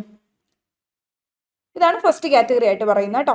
അപ്പോൾ സ്ട്രെസ്സിങ് ഓൺ എൻഫോഴ്സബിലിറ്റി, അതിന്റെ എൻഫോഴ്സബിലിറ്റി ബ്രാക്കറ്റിൽ ഇട്ടിട്ടുണ്ട്. അത് നോക്കൂ, സ്ട്രെസ്സിങ് ഓൺ എൻഫോഴ്സബിലിറ്റി, അതിന്റെ എൻഫോഴ്സ് ചെയ്യാൻ പറ്റുന്ന എബിലിറ്റിയുമായി ബന്ധപ്പെടുത്തിയാണ് നമ്മൾ അതിനെ പെർഫെക്റ്റ് റൈറ്റ് എന്നും ഇംപെർഫെക്റ്റ് റൈറ്റ് എന്നും പറയുന്നത്. Suppose rights may be either perfect ആകാം അല്ലെങ്കിൽ ഇംപെർഫെക്റ്റ് ആവാം. ഒരു റൈറ്റ് പെർഫെക്റ്റ് ആണെന്ന് പറയുമ്പോൾ എന്താ, is perfect right is one which corresponds to a perfect duty. ഇപ്പൊ റൈറ്റ് ഒരു പെർഫെക്റ്റ് റൈറ്റ് എന്ന് പറയുമ്പോൾ അതിന്റെ കൂടെ എന്തുണ്ടാകും, which corresponds to a perfect duty, അതിന്റെ കൂട്ടത്തിൽ ഒരു പെർഫെക്റ്റ് ആയിട്ടുള്ള ഒരു ഡ്യൂട്ടിയും കാണും അല്ലെ. ഒരു ലീഗൽ റൈറ്റ്, ഒരു റൈറ്റ് പെർഫെക്റ്റ് റൈറ്റ് എന്ന് പറയുമ്പോഴേക്കും അതിന്റെ അർത്ഥം which correspond to a perfect duty, അതിന്റെ കൂട്ടത്തിൽ തന്നെ ഒരു പെർഫെക്റ്റ് ആയിട്ടുള്ള ഡ്യൂട്ടിയും കൂടി വരുന്നുണ്ട്. A duty is perfect when it is not only recognized by law but also enforced by it. Thus a perfect right is one in respect of which an action can be successfully brought in a court of law. കാര്യം ഇത്രയേ ഉള്ളൂ. Right perfect റൈറ്റും ഉണ്ട്, imperfect റൈറ്റും ഉണ്ട്. ഇതിനെ നമ്മൾ ഇങ്ങനെ ക്ലാസിഫൈ ചെയ്യുന്നത് അതിന്റെ എൻഫോഴ്സബിലിറ്റിയെ ബേസ് ചെയ്തിട്ടാണ്, അതിനെ സ്ട്രെസ് ചെയ്തിട്ടാണ് നമ്മൾ ഈ ക്ലാസിഫിക്കേഷൻ നടത്തുന്നത്. സോ ഇപ്പോൾ റൈറ്റ്സ് പെർഫെക്റ്റും ആകും ഇംപെർഫെക്റ്റും ആകുന്നു പറഞ്ഞു. അപ്പോൾ പെർഫെക്റ്റ് റൈറ്റ് എന്ന് പറഞ്ഞാൽ എന്താ, നമുക്ക് കോടതിയിൽ എൻഫോഴ്സ് ചെയ്ത്, കോടതി മുഖേന എൻഫോഴ്സ് ചെയ്ത് പ്രാബല്യത്തിൽ എടുക്കാൻ പറ്റുന്ന റൈറ്റുകളെയാണ് നമ്മൾ പെർഫെക്റ്റ് റൈറ്റുകൾ എന്ന് പറയുന്നത്. അതിൻ്റെ അകത്ത് എന്തുണ്ടാകും, പെർഫെക്റ്റ് റൈറ്റ് എന്ന് പറയുമ്പോൾ which corresponds to perfect duty, അവിടെ ഒരു പെർഫെക്റ്റ് ആയിട്ടുള്ള ഡ്യൂട്ടിയും അതിന് കറസ്പോണ്ടിങ് ആയിട്ട് ഉണ്ടാകും. അപ്പോൾ ഡ്യൂട്ടി എന്ന് പറയുന്നത് പെർഫെക്റ്റ് ആണ്. A duty is perfect when it is not only recognised by law. അപ്പൊ ഡ്യൂട്ടി പെർഫെക്റ്റ് ആവണമെങ്കിൽ എന്തായിരിക്കണം, അത് ലോ വഴിയായിട്ട് റെക്കഗ്നൈസ് ചെയ്താൽ മാത്രം പോരാ. നമുക്കൊരു ഡ്യൂട്ടി, ഒരു കടമ ഉണ്ടെന്ന് പറയുമ്പോഴേക്കും അതെങ്ങനെയായിരിക്കണം, that can be enforced by it, നമുക്ക് എൻഫോഴ്സ് ചെയ്യാനും കൂടി പറ്റണ്ടേ. അങ്ങനെയാണെങ്കിലേ പറ്റുള്ളൂ. ആ റൈറ്റ് വെറുതെ ഒരു റൈറ്റ് ഉണ്ടെന്ന് പറഞ്ഞിട്ട് കാര്യമുണ്ടോ, നമുക്കത് എൻഫോഴ്സ് ചെയ്യാൻ പറ്റണം. അപ്പോൾ ഒരു പെർഫെക്റ്റ് റൈറ്റ് എന്ന് പറഞ്ഞു കഴിഞ്ഞാൽ which action can be successfully brought in a court of law, കോടതി മുമ്പാകെ നമുക്ക് അതിലൊരു ആക്ഷൻ എടുക്കാൻ പറ്റുന്നതാണ്. അതിനാണ് നമ്മൾ പെർഫെക്റ്റ് റൈറ്റ് എന്ന് പറഞ്ഞത്. ഇംപെർഫെക്റ്റ് റൈറ്റ് എന്ന് പറഞ്ഞാലോ, recognized by law for certain purpose but it is incapable of legal enforcement. Legally നമുക്ക് ഇംപെർഫെക്റ്റ് റൈറ്റ് എന്ന് പറയുമ്പോഴേക്കും അത് റെക്കഗ്നൈസ്ഡ് ബൈ ലോ, ലോ വഴിയായിട്ട് അംഗീകൃതമാണ് ഫോർ സർട്ടൻ പേർപ്പസിന് വേണ്ടി, but it is incapable of legal enforcement. Legally നമുക്ക് enforce ചെയ്തെടുക്കാൻ പറ്റില്ല. ഇതിനൊരു എക്സാമ്പിൾ ആണ് ഒരു ടൈം ബാർഡ് ഡെറ്റ് എന്ന് പറയുന്ന ഒരു ഇംപെർഫെക്റ്റ് ആയിട്ടുള്ള റൈറ്റ് ആണ്. കാരണം by the lapse of time, കാലാവധി കഴിഞ്ഞത് കൊണ്ട് തന്നെ does not destroy the right. അത് റൈറ്റ് അല്ലാതാകുന്നില്ല. ഞാൻ പറഞ്ഞില്ല, ഇപ്പൊ അവർ എപ്പോഴെങ്കിലും പൈസ കൊണ്ട് തരുമ്പോഴേക്കും എനിക്കത് കിട്ടാനുള്ള, വാങ്ങാനുള്ള റൈറ്റ് ഉണ്ട്, കാരണം ഞാൻ കൊടുത്ത വ്യക്തിയാണല്ലോ. പക്ഷേ നിയമപ്രകാരം എനിക്കത് വാങ്ങിയെടുക്കാൻ പറ്റില്ല. സോ അതെന്റെ ഇംപെർഫെക്റ്റ് റൈറ്റ് ആണെന്ന് പറയാം. പക്ഷെ ഇതിന്റെ enforcement merely bars the enforcement, കേവലം അതിന്റെ എൻഫോഴ്സ്മെന്റ് മാത്രമേ ബാർ ചെയ്തിട്ടുള്ളൂ, തടഞ്ഞിട്ടുള്ളൂ. അതുകൊണ്ട് തന്നെ അതിനെ നമുക്ക് ഇംപെർഫെക്റ്റ് റൈറ്റ് എന്ന് പറയാം. എൻഫോഴ്സ്മെന്റ് നമുക്ക് ബാർ ചെയ്തിരിക്കുകയാണ്, നിയമപ്രകാരം എൻഫോഴ്സ് ചെയ്തെടുക്കാൻ പറ്റില്ല. ബട്ട് അതെന്താണ്, അതെന്റെ റൈറ്റ് തന്നെയാണ്. അപ്പൊ അതിനെ നമുക്ക് അതുകൊണ്ട് റൈറ്റ് എന്ന് പറയുന്നു. ബട്ട് അത് ഇംപെർഫെക്റ്റ് ആയിട്ടുള്ള റൈറ്റ് ആണ്. അപ്പൊ ഇംപെർഫെക്റ്റ് റൈറ്റും പെർഫെക്റ്റ് റൈറ്റും തമ്മിലുള്ള വ്യത്യാസം ഓർക്കുക. എൻഫോഴ്സിബിൾ ആയിട്ടുള്ള റൈറ്റുകളാണ് പെർഫെക്റ്റ് റൈറ്റ്. കാര്യം ഇത്ര ഓർക്കുക, enforceable rights are perfect right, unenforceable rights are imperfect right. Unenforceable ആയിട്ടുള്ള, എൻഫോഴ്സ് ചെയ്തെടുക്കാൻ പറ്റാത്ത റൈറ്റുകളെ ഇംപെർഫെക്റ്റ് റൈറ്റ് എന്ന് പറയും. ഇപ്പൊ അതിന് എക്സാമ്പിൾ ആണ് by the lapse of time, കാലാവധി കഴിഞ്ഞത് വഴിയായിട്ടുള്ള ക്ലെയിം ചെയ്യുന്ന അത്തരത്തിലുള്ള ക്ലെയിമുകളൊക്കെ അൺഎൻഫോഴ്സിബിൾ ആണ്. പിന്നെ അതുപോലെ തന്നെ ഇപ്പൊ നമ്മളിപ്പോൾ സ്റ്റാമ്പ് കൊടുത്തില്ല എന്ന് നോക്കി, ഇപ്പൊ സഫീഷ്യന്റ് ആയിട്ടുള്ള സ്റ്റാമ്പ് ഒട്ടിച്ചില്ല, അല്ലെങ്കിൽ ഇപ്പോൾ രജിസ്ട്രേഷൻ പ്രോപ്പർ ആയിട്ട് നടത്തിയില്ല. അപ്പൊ അങ്ങനെയുള്ള കാര്യങ്ങളൊക്കെ ഇപ്പോൾ നമ്മളൊരു പെറ്റീഷൻ കൊടുത്തു കഴിഞ്ഞാൽ ഇതൊന്നും എൻഫോഴ്സ് ചെയ്തെടുക്കാൻ പറ്റില്ലല്ലോ, ഇതൊക്കെ ഇംപെർഫെക്റ്റ് അല്ലേ. അപ്പൊ അങ്ങനെയുള്ളതൊക്കെ ഇംപെർഫെക്റ്റ് ആയിട്ടുള്ള റൈറ്റുകളായിട്ട് നമുക്ക് പറയാൻ പറ്റും. മറ്റേ പെർഫെക്റ്റ് റൈറ്റ് എന്ന് പറഞ്ഞാൽ പെർഫെക്റ്റ്ലി നമുക്ക് എൻഫോഴ്സ് ചെയ്യാൻ പറ്റും, ലോയുടെ പ്രൊട്ടക്ഷൻ ഉള്ളത് തന്നെയാണ് കേട്ടോ പറയുന്നത് പെർഫെക്റ്റ് റൈറ്റ് എന്ന്. അടുത്ത റൈറ്റ് ആണ് positive right and negative rights. Yes, next classification ആണ് പോസിറ്റീവ് റൈറ്റും നെഗറ്റീവ് റൈറ്റും. എന്താ പോസിറ്റീവ് റൈറ്റ്, നെഗറ്റീവ് റൈറ്റ്സ്? അപ്പോൾ ഇത് സ്ട്രെസ് ചെയ്യുന്നത് അതിന്റെ എഫക്റ്റിനെ ബേസ് ചെയ്തിട്ടാണ്. മറ്റേത് എൻഫോഴ്സിബിലിറ്റിയെ ബേസ് ചെയ്തിട്ടാണ് നമ്മൾ അതിന്റെ ക്ലാസിഫിക്കേഷൻ നടത്തിയെങ്കിൽ ഇത് സ്ട്രെസ്സിങ് ഓൺ ദ എഫക്റ്റ് ആണ്, അതിന്റെ എഫക്റ്റിനെ ബേസ് ചെയ്തിട്ടാണ് സ്ട്രെസ് ചെയ്യുന്നത്. ഇപ്പോൾ ഒരു പോസിറ്റീവ് റൈറ്റ് എന്ന് പറഞ്ഞാൽ എന്താ, it's correspond to a positive duty, അതിന് കറസ്പോണ്ടിങ് ആയിട്ട് ഒരു പോസിറ്റീവ് ആയിട്ടുള്ള ഡ്യൂട്ടി കാണും. നെഗറ്റീവ് റൈറ്റിന് കറസ്പോണ്ടിങ് ആയിട്ട് ഒരു നെഗറ്റീവ് ഡ്യൂട്ടി കാണും. അതായത് എനിക്ക് പോസിറ്റീവ് ആയിട്ടുള്ള ഒരു റൈറ്റ് ഉണ്ടെന്ന് പറയുമ്പോൾ എന്താ, തിരിച്ച് മറ്റൊരു പേഴ്സൺ എന്നോട് പോസിറ്റീവ്ലി ഒരു കാര്യം ഇങ്ങോട്ട് ചെയ്യാനായിട്ടുണ്ട്, എന്തോ ഒരു കാര്യം ചെയ്യാനായിട്ടുള്ള. എനിക്ക് നെഗറ്റീവ് ആയിട്ടുള്ള റൈറ്റ് ഉണ്ടെന്ന് പറയുമ്പോൾ അയാൾക്ക് നെഗറ്റീവ് ആയിട്ടുള്ള ഡ്യൂട്ടി എന്നോട്, അതായത് ഒരു കാര്യം ചെയ്യരുത് എന്നുള്ള ഒരു ഡ്യൂട്ടി ആയിരിക്കുമല്ലോ. ഇപ്പൊ എന്റെ വീട്ടിൽ വേസ്റ്റ് കൊണ്ട് ഇടരുത് എന്നുള്ള ഒരു ഡ്യൂട്ടി, അതൊരു നെഗറ്റീവ് ഡ്യൂട്ടി ആണുള്ളത്. അല്ലാണ്ട് ചെയ്യാനുള്ള ഡ്യൂട്ടി അല്ലല്ലോ. ഇപ്പൊ എന്റെ അടുത്ത് വന്ന് വേസ്റ്റ് പെറുക്കി കളയാനുള്ള ഡ്യൂട്ടി, ഇതൊരു പോസിറ്റീവ് ഡ്യൂട്ടി, ഒരു കാര്യം ചെയ്യാൻ വേണ്ടിയിട്ടുള്ളതാണ്. അല്ലെങ്കിൽ എൻ്റെ ചുറ്റുപാടുള്ള എൻവോൾവ്മെന്റ് മൊത്തത്തിൽ പ്രൊട്ടക്ട് ചെയ്യാനായിട്ടുള്ള ഡ്യൂട്ടി, ഇത് പോസിറ്റീവ് ഡ്യൂട്ടിയാണ്. അപ്പോൾ ഒരു പോസിറ്റീവ് റൈറ്റ് ഉണ്ടെന്ന് പറയുമ്പോൾ അതിന് പോസിറ്റീവ് ആയിട്ടുള്ള ഒരു ഡ്യൂട്ടി ആയിരിക്കും കറസ്പോണ്ടിങ് ആയിട്ട് ഉണ്ടാവുന്നത്. നെഗറ്റീവ് റൈറ്റ് എന്ന് പറയുമ്പോൾ അതിന് കറസ്പോണ്ടിങ് ആയിട്ട് ഒരു നെഗറ്റീവ് ഡ്യൂട്ടി ആയിരിക്കും ഉണ്ടാവുന്നത്. അപ്പോൾ ഈ പോസിറ്റീവ് റൈറ്റ് എന്ന് പറയുന്നത് right which enables the holder to compel the person on whom the duty lies to do some positive act in favour. ഇപ്പോൾ right of a creditor to receive the money from the debtor, കടം കൊടുക്കാനുള്ള പൈസ കൊടുത്ത ആ വ്യക്തിയുടെ അടുത്ത് നിന്നും, ആ കടക്കാരൻ ആരാണോ ഡെപ്റ്ററിന്റെ അടുത്ത് നിന്നും പൈസ ക്രെഡിറ്ററിന് കൊടുത്ത ആൾക്ക് വാങ്ങാനായിട്ടുള്ള റൈറ്റ്, ഇതെന്ന് പറയുന്ന ഒരു പോസിറ്റീവ് റൈറ്റ് ആണ്. നെഗറ്റീവ് റൈറ്റ് എന്ന് പറയുമ്പോൾ it's right of the person that the person bound shall refrain from doing some act. Negative right എന്ന് പറയുമ്പോൾ അങ്ങനെ ഓർക്കാൻ, നമുക്കൊരു കാര്യം ചെയ്യാതിരിക്കാനായിട്ടുള്ള ഒരു റൈറ്റ് ആണ്. Refrain from doing some act, എന്തെങ്കിലും ഒരു കാര്യം ചെയ്യാതിരിക്കാനായിട്ടുള്ള റൈറ്റ് ആണ്. Which will be prejudicial to the person entitle. അതായത് നമ്മൾ ആ ആക്ച്വലി എൻടൈറ്റിൽഡ് ആയിട്ടുള്ള പേഴ്സൺ ആരാണോ അയാൾക്ക് പ്രിജുഡൈസ് ആയിട്ടുള്ള രീതിയിൽ അഫക്ട് ചെയ്യുന്ന തരത്തിൽ നമ്മൾ ഇത് യൂസ് ചെയ്യരുത് എന്നും പറഞ്ഞിട്ടുള്ള, അല്ലെങ്കിൽ അങ്ങനെ ചെയ്യരുത് എന്ന് പറയുന്ന ഒരു റൈറ്റ് ആണ് നെഗറ്റീവ് റൈറ്റ്. അപ്പോൾ ഇപ്പോൾ ഒരു റൈറ്റ് ഓഫ് ഓണർഷിപ്പ് എന്ന് പറയുന്ന ഒരു നെഗറ്റീവ് റൈറ്റ് ആണ്. അത് ഇമ്പോസ് ചെയ്യുന്ന എന്താ, മറ്റുള്ളവരിൽ ഒരു നെഗറ്റീവ് ഡ്യൂട്ടി അല്ലേ. എനിക്കിപ്പോൾ ഒരു റൈറ്റ് ഓഫ് ഓണർഷിപ്പ് ഉണ്ടെന്ന് പറയുമ്പോൾ എനിക്കിത് എൻജോയ് ചെയ്യാനായിട്ടുള്ള റൈറ്റ് ഉണ്ടെന്ന് പറയുമ്പോൾ മറ്റു പേഴ്സൺസിൽ ഒരു നെഗറ്റീവ് ഡ്യൂട്ടിയാണ് അവിടെ ഇമ്പോസ് ചെയ്യുന്നത്. അവർക്കിത് യൂസ് ചെയ്യാനുള്ള റൈറ്റ് ഇല്ല, അല്ലെങ്കിൽ അവർക്ക് ഇതിൽ ഇന്റർഫിയർ ചെയ്യാനായിട്ടുള്ള റൈറ്റ് ഇല്ല. സോ അപ്പോൾ ആദ്യത്തെ റൈറ്റ് എന്ന് പറയുന്നത് പോസിറ്റീവ്ലി ബെനിഫിറ്റ് ചെയ്യുന്ന റൈറ്റ് ആണ്, പോസിറ്റീവ് റൈറ്റ് എന്ന് പറയുന്നത്. രണ്ടാമത് പറഞ്ഞ നെഗറ്റീവ് റൈറ്റ് എന്ന് പറയുമ്പോഴോ the right not to be harmed, harm ചെയ്യരുത് എന്നുള്ള റൈറ്റ് ആണ്. അതായത് ഒരു കാര്യം ചെയ്യാൻ പാടില്ല എന്ന് പറയുന്ന പോലത്തെ ഒരു റൈറ്റ്, അതാണ് നെഗറ്റീവ് റൈറ്റ് എന്ന് പറയുന്നത്. അപ്പൊ നിങ്ങൾ ഓർത്താൽ മതി, പോസിറ്റീവ് റൈറ്റ് എന്ന് പറയുന്നത് പ്രൊവൈഡിങ് ബെനിഫിറ്റ്സ് ആയിരിക്കും. ബെനിഫിറ്റുകൾ പ്രൊവൈഡ് ചെയ്യുന്ന റൈറ്റുകളെയാണ് പോസിറ്റീവ് റൈറ്റ്സ് എന്ന് പറഞ്ഞാൽ. നല്ല നല്ല കാര്യങ്ങൾ, ഇപ്പോൾ നമ്മുടെ ലേബർ ലെജിസ്ലേഷൻസ് ഒക്കെ ഇല്ലേ, തൊഴിലാളി നിയമങ്ങൾ, അതുപോലെ തന്നെ റെമ്യൂണറേഷൻ കൂട്ടണം, മെറ്റേണിറ്റി ബെനിഫിറ്റ്, ഇങ്ങനെയുള്ള കാര്യങ്ങൾ, ഇതൊക്കെ എന്താ, ബെനിഫിറ്റ്സ് പ്രൊവൈഡ് ചെയ്യുന്ന റൈറ്റുകളാണ്. ഇതെല്ലാം പോസിറ്റീവ് റൈറ്റ്സ് ആണ്. ഇനി മറ്റ് നെഗറ്റീവ് റൈറ്റ് എന്ന് പറഞ്ഞാൽ എന്താ, നമുക്കൊരു ബെനിഫിറ്റ് തരികയല്ല, ഉപദ്രവം ഉണ്ടാക്കരുത് എന്ന് പറയുന്ന പോലെ പ്രിവെന്റ് ചെയ്യാൻ വേണ്ടിയിട്ടുള്ള റൈറ്റ് ആണ്. മറ്റൊരാളുടെ പ്രോപ്പർട്ടിയിലേക്ക് തടഞ്ഞു കയറരുത്, അല്ലെങ്കിൽ മറ്റൊരാളുടെ പ്രോപ്പർട്ടി നശിപ്പിക്കരുത്, ഇത്തരത്തിലൊക്കെ ഉള്ള റൈറ്റുകൾ, ഇതൊക്കെ പ്രിവെൻഷനുമായി ബന്ധപ്പെട്ട റൈറ്റുകളാണ്. അതായത് പ്രത്യേകിച്ച് ബെനിഫിറ്റ് ഒന്നും കിട്ടുന്നില്ല, പ്രിവെന്റ് ചെയ്യാണ് നമുക്ക് എഗൈൻസ്റ്റ് ആയിട്ടുള്ള കാര്യങ്ങൾ ചെയ്യുന്നത്. അപ്പൊ അതാണ് നെഗറ്റീവ് റൈറ്റ് എന്ന് പറയുന്നത്. പോസിറ്റീവ് റൈറ്റ് എന്ന് പറഞ്ഞാൽ പോസിറ്റീവ് ആക്ഷൻസും, നെഗറ്റീവ് റൈറ്റ് എന്ന് പറഞ്ഞാൽ റീഫ്രെയിൻ ഫ്രം ആക്ഷൻസും ആണ്. ആക്ഷൻസ് നിന്ന് റീഫ്രെയിൻ ചെയ്യുക. മറ്റേത് പോസിറ്റീവ്ലി ബെനിഫിറ്റഡ് ആണ് പോസിറ്റീവ് റൈറ്റിംഗ്. നെഗറ്റീവ് റൈറ്റ് എന്ന് പറഞ്ഞാൽ നോട്ട് ടു ബി ഹാംഡ് ആണ്. ഓർത്തു വയ്ക്കുക കേട്ടോ. ദെൻ അടുത്ത classification right in rem and right in personam. Right in റമ്മും റൈറ്റ് ഇൻ പേഴ്സണും ആണ്. ഇത് ഈ ഒരു ക്ലാസിഫിക്കേഷൻ നമ്മൾ അതിന്റെ ഓപ്പറേഷനെ ബേസ് ചെയ്തിട്ടാണ് സ്ട്രെസ് ചെയ്ത് പറയുന്നത്. Stressing on the field of operation ആണ്. അപ്പൊ എന്താ റൈറ്റ് ഇൻ റമ്മും റൈറ്റ് ഇൻ പേഴ്സണോ, ഈ റൈറ്റ്സുകൾ തമ്മിലുള്ള വ്യത്യാസം എന്താ? റൈറ്റ് ഇൻ റം എന്ന് പറഞ്ഞു കഴിഞ്ഞാൽ ഇത് right against the whole world, എല്ലാവർക്കും എഗനിസ്റ്റ് ആയിട്ടുള്ള റൈറ്റ് ആണ്. എന്റെ പ്രോപ്പർട്ടിയിൽ ഒരാൾ ട്രസ്പാസ് ചെയ്ത് കഴിഞ്ഞാൽ അതിപ്പോ എ എന്ന് പറയുന്ന വ്യക്തി ട്രസ്പാസ് ചെയ്താലും, ബി എന്ന് പറയുന്ന വ്യക്തി ട്രസ്പാസ് ചെയ്താലും, സി ഡി ഇ ആര് ട്രസ്പാസ് ചെയ്താലും എനിക്ക് കേസ് കൊടുക്കാം. അല്ലാണ്ട് ഇന്ന ഒരുത്തൻ ട്രസ്പാസ് ചെയ്താൽ മാത്രമേ എനിക്ക് കേസ് കൊടുക്കാവുള്ളുന്നുണ്ടോ? ഇല്ല. അപ്പൊ അത് റൈറ്റ് ഇൻ റം ആണ്. അപ്പൊ റൈറ്റ് ഇൻ റം എന്ന് പറഞ്ഞാൽ right against the whole world, എല്ലാവർക്കും എഗനിസ്റ്റ് ആയിട്ടുള്ള റൈറ്റാ. മറ്റേതോ റൈറ്റ് ഇൻ പേഴ്സൺ എന്ന് പറഞ്ഞാലോ എനിക്ക് ഏതെങ്കിലും ഒരു സ്പെസിഫിക് പേഴ്സൺ എഗനിസ്റ്റ് ആയിട്ട് മാത്രം എൻഫോഴ്സ് ചെയ്യാൻ പറ്റുന്ന റൈറ്റ്. ഇപ്പൊ സപ്പോസ് ഞാനും രാമും തമ്മിൽ ഒരു കോൺട്രാക്ട് ഉണ്ട്, ആരെങ്കിലും ആയിക്കോട്ടെ. ഇപ്പൊ ഞാനും രാമും തമ്മിൽ ഒരു കോൺട്രാക്ട് ഉണ്ട്. രാമു എന്നോട് പറഞ്ഞായിരുന്നു 5 ലക്ഷം രൂപ തരുമ്പോൾ കാറ് തരാമെന്ന്. ഓക്കെ, ഞാൻ 5 ലക്ഷം രൂപയൊക്കെ കൊടുത്തു കഴിഞ്ഞു, ഇതുവരെ എനിക്ക് കാറ് തന്നിട്ടില്ല. അപ്പൊ അങ്ങനെയാണെങ്കിൽ എനിക്ക് എന്ത് ചെയ്യാം? എന്റെ കോൺട്രാക്ട് മര്യാദയ്ക്ക് പെർഫോം ചെയ്യാഞ്ഞത് കൊണ്ട് തന്നെ പുള്ളിക്ക് എഗനിസ്റ്റ് എനിക്ക് കേസ് കൊടുക്കാം. പുള്ളിക്ക് എഗനിസ്റ്റ് മാത്രമല്ല എനിക്ക് കേസ് കൊടുക്കാൻ പറ്റുള്ളൂ, അല്ലാണ്ട് പുള്ളിയുടെ ഫ്രണ്ട്സിനോ അല്ലെങ്കിൽ സിബ്ലിങ്സിനോ വേറെ ഏതെങ്കിലും ഒരാൾക്ക് എഗനിസ്റ്റ് കേസ് കൊടുക്കാൻ പറ്റും? ഇല്ല, എനിക്ക് ആ സ്പെസിഫിക് പേഴ്സൺ എഗനിസ്റ്റ് ആയിട്ട് മാത്രമേ കൊടുക്കാൻ പറ്റൂ. അത് റൈറ്റ്സ് ഇൻ പേഴ്സണും. അതായത് that can be enforced against a particular person, അല്ലെങ്കിൽ ഒരു സ്പെസിഫിക് പേഴ്സൺ എഗനിസ്റ്റ് ആയിട്ട് എൻഫോഴ്സ് ചെയ്തെടുക്കാനായിട്ട് പറ്റുന്നത്. ക്ലിയർ ആയി ഞാൻ വിചാരിക്കുന്നു. റൈറ്റ് ഇൻ റമ്മും right in personam. Right in rem എന്ന് പറഞ്ഞാൽ എഗനിസ്റ്റ് ദ ഹോൾ വേൾഡ്, ട്രസ്പാസിന്റെ കാര്യം ഓർത്താൽ മതി, ട്രസ്പാസിനെ പ്രോസിക്യൂട്ട് ചെയ്യുന്ന. റൈറ്റ് ഇൻ പേഴ്സണിലേക്ക് വരുമ്പോൾ എഗനിസ്റ്റ് സ്പെസിഫിക് പേഴ്സൺ എഗനിസ്റ്റ് ആയിട്ട് മാത്രം. കോൺട്രാക്ച്വൽ റൈറ്റ് അല്ലെങ്കിൽ കോൺട്രാക്ച്വൽ ആയിട്ടുള്ള ബ്രീച്ച്, അതൊക്കെ ഒരു പെർട്ടിക്കുലർ പേഴ്സൺ എഗനിസ്റ്റ് ആയിട്ട് മാത്രമേ പറ്റുള്ളൂ. നമുക്കൊന്ന് നോക്കാം എഴുതിയേക്കുന്നത്. The distinction is derived from the Roman law. ഈ പറയുന്ന റോമൻ മാക്സിംസ് ആണ്, സോ ലാറ്റിൻ മാക്സിംസ് ആണ്. ഇതിൽ നിന്നാണ് ഈ ഒരു ഇത്തരത്തിലുള്ള 2 ഡിസ്റ്റിങ്ഷനും അല്ലെങ്കിൽ ഒരു 2 ക്ലാസിഫിക്കേഷനും വന്നിട്ടുള്ളത്.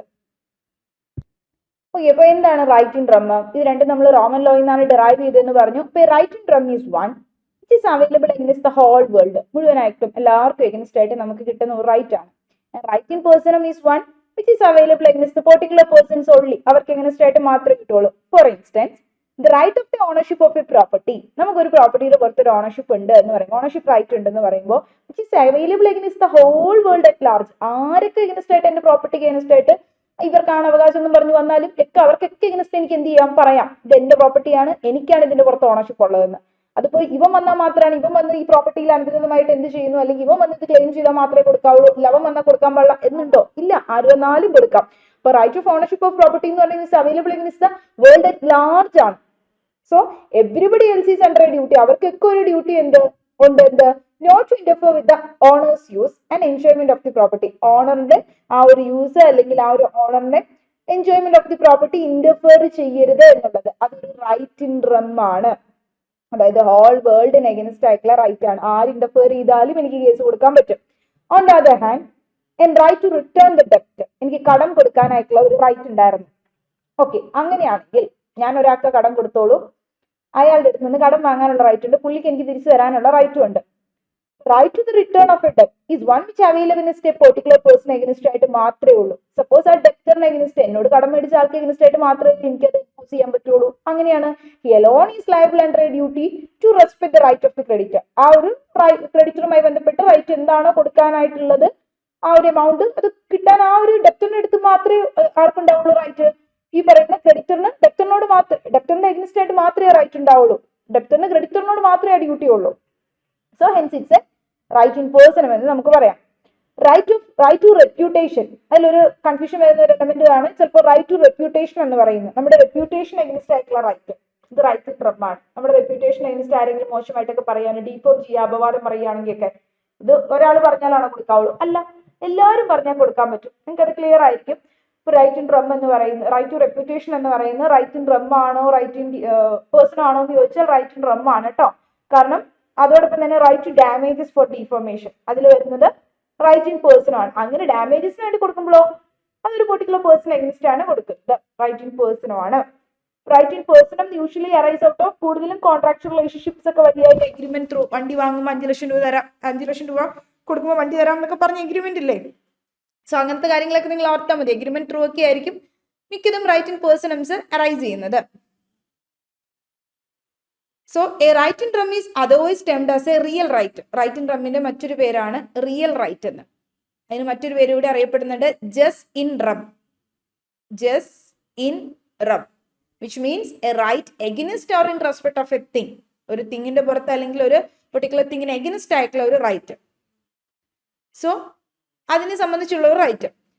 Like vice a right in person എന്ന് പറയുമ്പോഴോ പേഴ്സണൽ റൈറ്റ്, ഒരു വ്യക്തിക്കുള്ളതാണ് അല്ലെങ്കിൽ ഒരു പേഴ്സണലി കിട്ടുന്നതാണ് personal right or jus in personam എന്ന് പറയും മറ്റൊരു പേരിൽ. It means right against or in respect of a person എന്ന് പറയുന്നത് ഒരു പേഴ്സണെ റെസ്പെക്ട് ചെയ്തുകൊണ്ട് കിട്ടുന്ന റൈറ്റ് ആണ്, അയാളെ പ്രതിനിധീകരിച്ച് കിട്ടുന്ന റൈറ്റ് ആണ്. ഇപ്പൊ right in rem are always negative right. ഇപ്പൊ റൈറ്റ്സ് ഇൻ റം എന്ന് പറയുന്നത് എപ്പോഴും ഓൾമോസ്റ്റ് ഓൾവേസ് നെഗറ്റീവ് റൈറ്റ് ആയിരിക്കും. എന്റെ പ്രോപ്പർട്ടിയിൽ ഇന്റർഫിയർ ചെയ്യരുത്, അല്ലെങ്കിൽ എന്റെ പ്രോപ്പർട്ടിയിൽ എന്നെ കുറിച്ച് അപവാദം പറയരുത്. അപ്പൊ നിങ്ങൾക്ക് കേൾക്കുമ്പോൾ തന്നെ പറയാം ഇങ്ങനെ ചെയ്യരുത് അങ്ങനത്തെ സംഭവങ്ങളാണ്. അപ്പൊ കൂടുതൽ നെഗറ്റീവ് റൈറ്റ്സ് ആണ്. അപ്പൊ it's a right to be left alone and it's a right that people should not interfere with any ownership. ഒരു പേഴ്സന്റെ ഓണർഷിപ്പിനെ ഇന്റർഫിയർ ചെയ്യുകയാണെങ്കിൽ റൈറ്റ് ഇൻ പേഴ്സണുമായി യൂഷ്വലി പോസിറ്റീവ് ആയിട്ടുള്ള റൈറ്റ്സ് ആണ്. How it may be also be negative ആയിട്ടുള്ള റൈറ്റ്സുമായിട്ട് നമ്മൾ പറയാറുണ്ട്. റൈറ്റ്സ് ഇൻ പേഴ്സൺ എന്ന് പറഞ്ഞാൽ എപ്പോഴും പോസിറ്റീവ് മാത്രമല്ല, പക്ഷെ ചില സിറ്റുവേഷൻ ഇപ്പൊ പൈസ കൊടുക്കണം എന്നൊക്കെ പറയുന്ന ഒരു പോസിറ്റീവ് റൈറ്റ് ആണ്. ബട്ട് ചില സിറ്റുവേഷനിൽ അതൊരു നെഗറ്റീവ് റൈറ്റ് ആയിട്ട് വരാറുണ്ട്. ഇപ്പൊ ഒരു in case of sale of good വില്ല്, മറ്റൊരാളുടെ ഗുഡ് വില്ല് നമ്മൾ സെയിൽ ചെയ്യുകയാണ്, അത്തരത്തിലുള്ള അതേ രീതിയിലുള്ള ഒരു പ്രോഡക്റ്റ്, അതേ കളർ കോഡ്, അതേ ഷേപ്പിലൊക്കെ ഞാൻ ഇറക്കുകയാണ് അതേ പേരിൽ. അങ്ങനെയാണെങ്കിൽ എന്താ, when the seller undertakes not to set up a rival business within the prescribed area or period of time.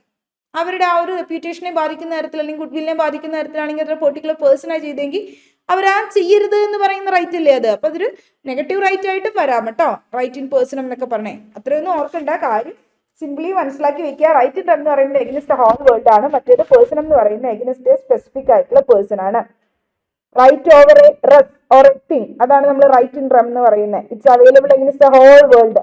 Right in person എന്ന് പറഞ്ഞാൽ available against a particular person. Money in my purse is a right in rem ആണ് അല്ലേ. ആരെടുത്തുണ്ടെങ്കിലും case കൊടുക്കാൻ പാടില്ലേ. And money somebody owes to me, ആരെങ്കിലും എനിക്ക് തരാനുള്ള പൈസ ഈസ് റൈറ്റ് ഇൻ പേഴ്സണും ആണ്. ഇപ്പൊ ജസ്സും റമ്മും ഈ പറയുന്ന ഒരു റൈറ്റ് ടു റൈറ്റ് അല്ലെങ്കിൽ it's a right in personam ആണ്. നമ്മളിപ്പോ ഈ പറഞ്ഞ പോലെ കേട്ടോ, ഒന്ന് നോക്കി വെക്കാം. അതിന് മറ്റൊരു പേര് പറയുന്നത് ജസ്റ്റിൻ റമ്മും, പിന്നെ നമ്മൾ പറഞ്ഞ Justin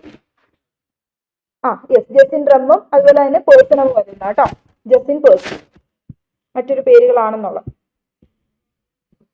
next right proprietary right. Classification വരുന്നത് proprietary right and personal right. ഇത് എക്കണോമിക് വാല്യൂവിനെ ബേസ് ചെയ്തിട്ട് നമ്മൾ പറയുന്നതാണ് proprietary right and personal right എന്ന്. അപ്പൊ എന്ത് ഈ പ്രൊപ്രൈറ്ററി റൈറ്റ് അല്ലെങ്കിൽ പേഴ്സണൽ റൈറ്റ് എന്ന് പറയുന്നത്? എന്തായിരിക്കും പ്രൊപ്രൈറ്ററി റൈറ്റ് അല്ലെങ്കിൽ പേഴ്സണൽ റൈറ്റ്? പ്രൊപ്രൈറ്ററി റൈറ്റ്സ് എന്ന് പറയുന്നത് are those which constitute a man's property or wealth. A right that has an economic value is included in the category. Rights in land, movables, debts due, benefits of a contract, commercial goodwill, patent rights, copyrights, ഇതൊക്കെ ഈ പറയുന്നത് proprietary rights ആണ്. അതായത് ഒരു മാനിന്റെ ഒരു വ്യക്തിയുടെ പ്രോപ്പർട്ടിയുമായി ബന്ധപ്പെട്ട് അല്ലെങ്കിൽ വെൽത്തുമായി ബന്ധപ്പെട്ട് വരുന്ന റൈറ്റുകളൊക്കെയാണ് പ്രൊപ്രൈറ്ററി റൈറ്റ്. അതിന്റെ എക്കണോമിക് വാല്യൂമായി ബേസ് ചെയ്തിട്ടാണ് നമ്മൾ പറയുന്നത്. ഏതെങ്കിലും ഒരു റൈറ്റ് അതിനൊരു എക്കണോമിക് വാല്യൂ ഉൾപ്പെടുന്നതാണ് എങ്കിൽ അത് ഈ ഒരു കാറ്റഗറി ഓഫ് റൈറ്റിലാണ് വരുന്നത്. ഇപ്പൊ നമ്മുടെ ലാൻഡിലുള്ള റൈറ്റ് അല്ലെങ്കിൽ മൂവബിൾസിന്റെ പുറത്തുള്ള റൈറ്റ്, എന്തെങ്കിലും വിലമതിക്കുന്നതൊക്കെ. അപ്പോൾ ഡെപ്റ്റ്സ് ഡ്യൂ, കിട്ടാനുള്ള കടം, ഇതൊക്കെ നമുക്ക് ബെനിഫിറ്റ് ആയിട്ട് കിട്ടാൻ പോകുന്നതല്ലേ. അല്ലെങ്കിൽ കോൺട്രാക്റ്റിൽ നിന്ന് കിട്ടുന്ന ബെനിഫിറ്റ്സ്, അല്ലെങ്കിൽ കൊമേഴ്ഷ്യൽ ഗുഡ് വില്ല, അല്ലെങ്കിൽ പേറ്റന്റ് റൈറ്റ്സ്, കോപ്പി റൈറ്റ്, ഇതൊക്കെ നമ്മുടെ പ്രൊപ്രൈറ്ററി റൈറ്റ് ആണ്. ഒരു മാന്റെ പ്രോപ്പർട്ടി അല്ലെങ്കിൽ അയാളുടെ വെൽത്തിനെ കോൺട്രിബ്യൂട്ട് ചെയ്യുന്ന റൈറ്റുകളാണെങ്കിൽ അതെല്ലാം പ്രൊപ്രൈറ്ററി റൈറ്റുകളാണ്. ഇനി rights which have no economic value are termed the personal rights. Economic value ഇല്ലാത്ത റൈറ്റുകൾ അതിനെയൊക്കെ നമ്മൾ പേഴ്സണൽ റൈറ്റ് എന്നാണ് ടേം ചെയ്യുന്നത്. സപ്പോസ് ഒരു വ്യക്തിയുടെ പേഴ്സണൽ കണ്ടീഷനുമായി റിലേറ്റ് ചെയ്ത് വരുന്ന അല്ലെങ്കിൽ അയാളുടെ പേഴ്സണൽ സ്റ്റാറ്റസുമായിട്ട് റിലേറ്റ് ചെയ്ത് വരുന്നതൊക്കെ ആണെങ്കിൽ അതൊക്കെ എന്താവില്ല, അതൊന്നും പ്രൊപ്രൈറ്ററി റൈറ്റ് അല്ല. അതെന്തിനാ നമ്മൾ പറയുന്നതിന് പേഴ്സണൽ റൈറ്റ്. Conjugal right. എന്താ കോൺജുഗൽ റൈറ്റ്? ഒരു പാർട്ട്ണർ, അതായത് ഒരു ഹസ്ബൻഡിന് അല്ലെങ്കിൽ ഒരു വൈഫിന് തിരിച്ച് അങ്ങോട്ടും ഇങ്ങോട്ടും വൈസ് വേഴ്സ അങ്ങോട്ടും ഇങ്ങോട്ടും എന്ത് ചെയ്യുന്നുണ്ട്, അവർക്ക് അവരുടെ ഒരു പാർട്ട്ണർ എന്നുള്ള രീതിയിലുള്ള അവരുടെ സെക്ഷൽ റൈറ്റ്സ്, അതാണ് അവരുടെ റൈറ്റ് ടു കോൺജുഗൽ റൈറ്റ്സ്. നമ്മൾ കോൺജുഗൽ റൈറ്റ്സ് റെസ്റ്റിറ്റ്യൂട്ട് ചെയ്യാന്നൊക്കെ പറഞ്ഞ ഫാമിലി ലോയിൽ പഠിച്ചിട്ടുണ്ട്. അപ്പൊ ആ കോൺജുഗൽ റൈറ്റ്സ്, അപ്പൊ അതെന്താ, അയാളുടെ പേഴ്സണൽ റൈറ്റ് ആണ്, അല്ലെങ്കിൽ അയാളുടെ വെൽത്തിനെ കാണിക്കുന്നു, അല്ലെങ്കിൽ അയാളുടെ എക്കണോമിക് വാല്യൂവിനെ ബേസ് ചെയ്തിട്ടാണോ? അല്ല, എക്കണോമിക് വാല്യൂവിനെ ബേസ് ചെയ്തിട്ടല്ല കേട്ടോ അത് വരുന്നത്. സോ കോൺജുഗൽ റൈറ്റ്സ്, പിന്നെ അതുപോലെ തന്നെ പാരന്റൽ റൈറ്റ്സ്, റെപ്യൂട്ടേഷനുള്ള റൈറ്റ്സ്, സിറ്റിസൺഷിപ്പ് റൈറ്റ്, പിന്നെ ഫ്രീഡം, പേഴ്സണൽ ലിബർട്ടി, ഇതൊക്കെ ഒരു വ്യക്തിയുടെ എക്കണോമിക് വാല്യൂവിനെ ബേസ് ചെയ്ത് വരുന്ന റൈറ്റുകളല്ല. സോ അതിനെ നമ്മൾ പേഴ്സണൽ റൈറ്റ്സ് എന്ന് പറയും. ഈ ഒരു ഡിസ്റ്റിങ്ഷൻ ശരിക്കും സാൽമണ്ട് ആണ് കൊണ്ടുവന്നത്. പ്രൊപ്രൈറ്ററി റൈറ്റ്സ് എന്ന് പറയുന്ന അദ്ദേഹത്തെ സംബന്ധിച്ചിടത്തോളം പുള്ളി പറഞ്ഞത് അത് വാല്യുബിൾ ആയിട്ടുള്ള റൈറ്റ്സ് ആണ്, and personal rights are not valuable എന്നുള്ള രീതിയിലുമാണ് പറഞ്ഞിട്ടുള്ളത്. അപ്പൊ എക്കണോമിക് വാല്യൂവിനെ ബേസ് ചെയ്തിട്ടാണ് ഇദ്ദേഹം ഈ ക്ലാസിഫിക്കേഷൻ നടത്തിയത്. അപ്പൊ ആദ്യം പറഞ്ഞ പ്രൊപ്രൈറ്ററി റൈറ്റ് എന്ന് പറയുന്ന ആർ വർത്ത് മണി ബേസ് ചെയ്തിട്ട് വരുന്നതാണ്. രണ്ടാമത് വരുന്നത് merely elements in his wellbeing, അതായത് അദ്ദേഹം ഒരു പേഴ്സന്റെ വെൽബീങ്ങിന് അവന് ആവശ്യമായിട്ടുള്ള റൈറ്റുകൾ, അത് മാത്രമേ ഉള്ളൂ. മറ്റേത് മണി എമൗണ്ട് വർത്ത് ആയിട്ട് വരുന്ന റൈറ്റുകളാണ്. ഇപ്പൊ പ്രൊപ്രൈറ്ററി റൈറ്റ്സിന് എക്കണോമിക് വാല്യൂ ഉണ്ട്, അതുപോലെ തന്നെ ജുറിഡിക്കൽ ആയിട്ടുള്ള സിഗ്നിഫിക്കൻസും ഉണ്ട്. പേഴ്സണൽ റൈറ്റ്സിലേക്ക് വരുമ്പോഴോ അതിനൊരു ലീഗൽ കോൺസെപ്റ്റിലുള്ള ജുറിഡിക്കൽ സിഗ്നിഫിക്കൻസ് മാത്രമേ ഉള്ളൂ. അടുത്തത് ക്ലാസിഫിക്കേഷൻ വരുന്നത് rights in re propria and rights in re aliena. Rights in re propria and rights in re aliena എന്ന് പറയുന്നത് സ്ട്രെസിംഗ് ഓൺ ഒബ്ജക്ട് കൺസേൺഡ് ഒബ്ജക്റ്റിനെ, ഒബ്ജക്റ്റ് എന്താണോ ആ ഒരു ഒബ്ജക്റ്റ് അവിടെ ഉള്ളത് അതിനെ കൺസേൺ ചെയ്ത് വരുന്ന റൈറ്റ് ആണ്. ജൂറിസ്പ്രുഡൻസിൽ ലീഗൽ റൈറ്റിനെ നമ്മൾ റൈറ്റ് ഇൻ റീ എലിനിയ എന്നും റൈറ്റ് ഇൻ റീ പ്രോപ്രിയ എന്നും പറയുന്നത് ക്ലാസിഫൈ ചെയ്യുന്നുണ്ട്. റൈറ്റ് ഇൻ റീ എലിനിയ എന്ന് പറയുന്ന right available to a person over another man's land, അതായത് എനിക്ക് മറ്റൊരുത്തന്റെ ലാൻഡിൽ അയാൾ വഴിയായിട്ട് കിട്ടുന്ന ആ ഒരു റൈറ്റിനെയാണ് റൈറ്റ് ഇൻ റീ എലിനിയ എന്ന് പറയുന്നത്.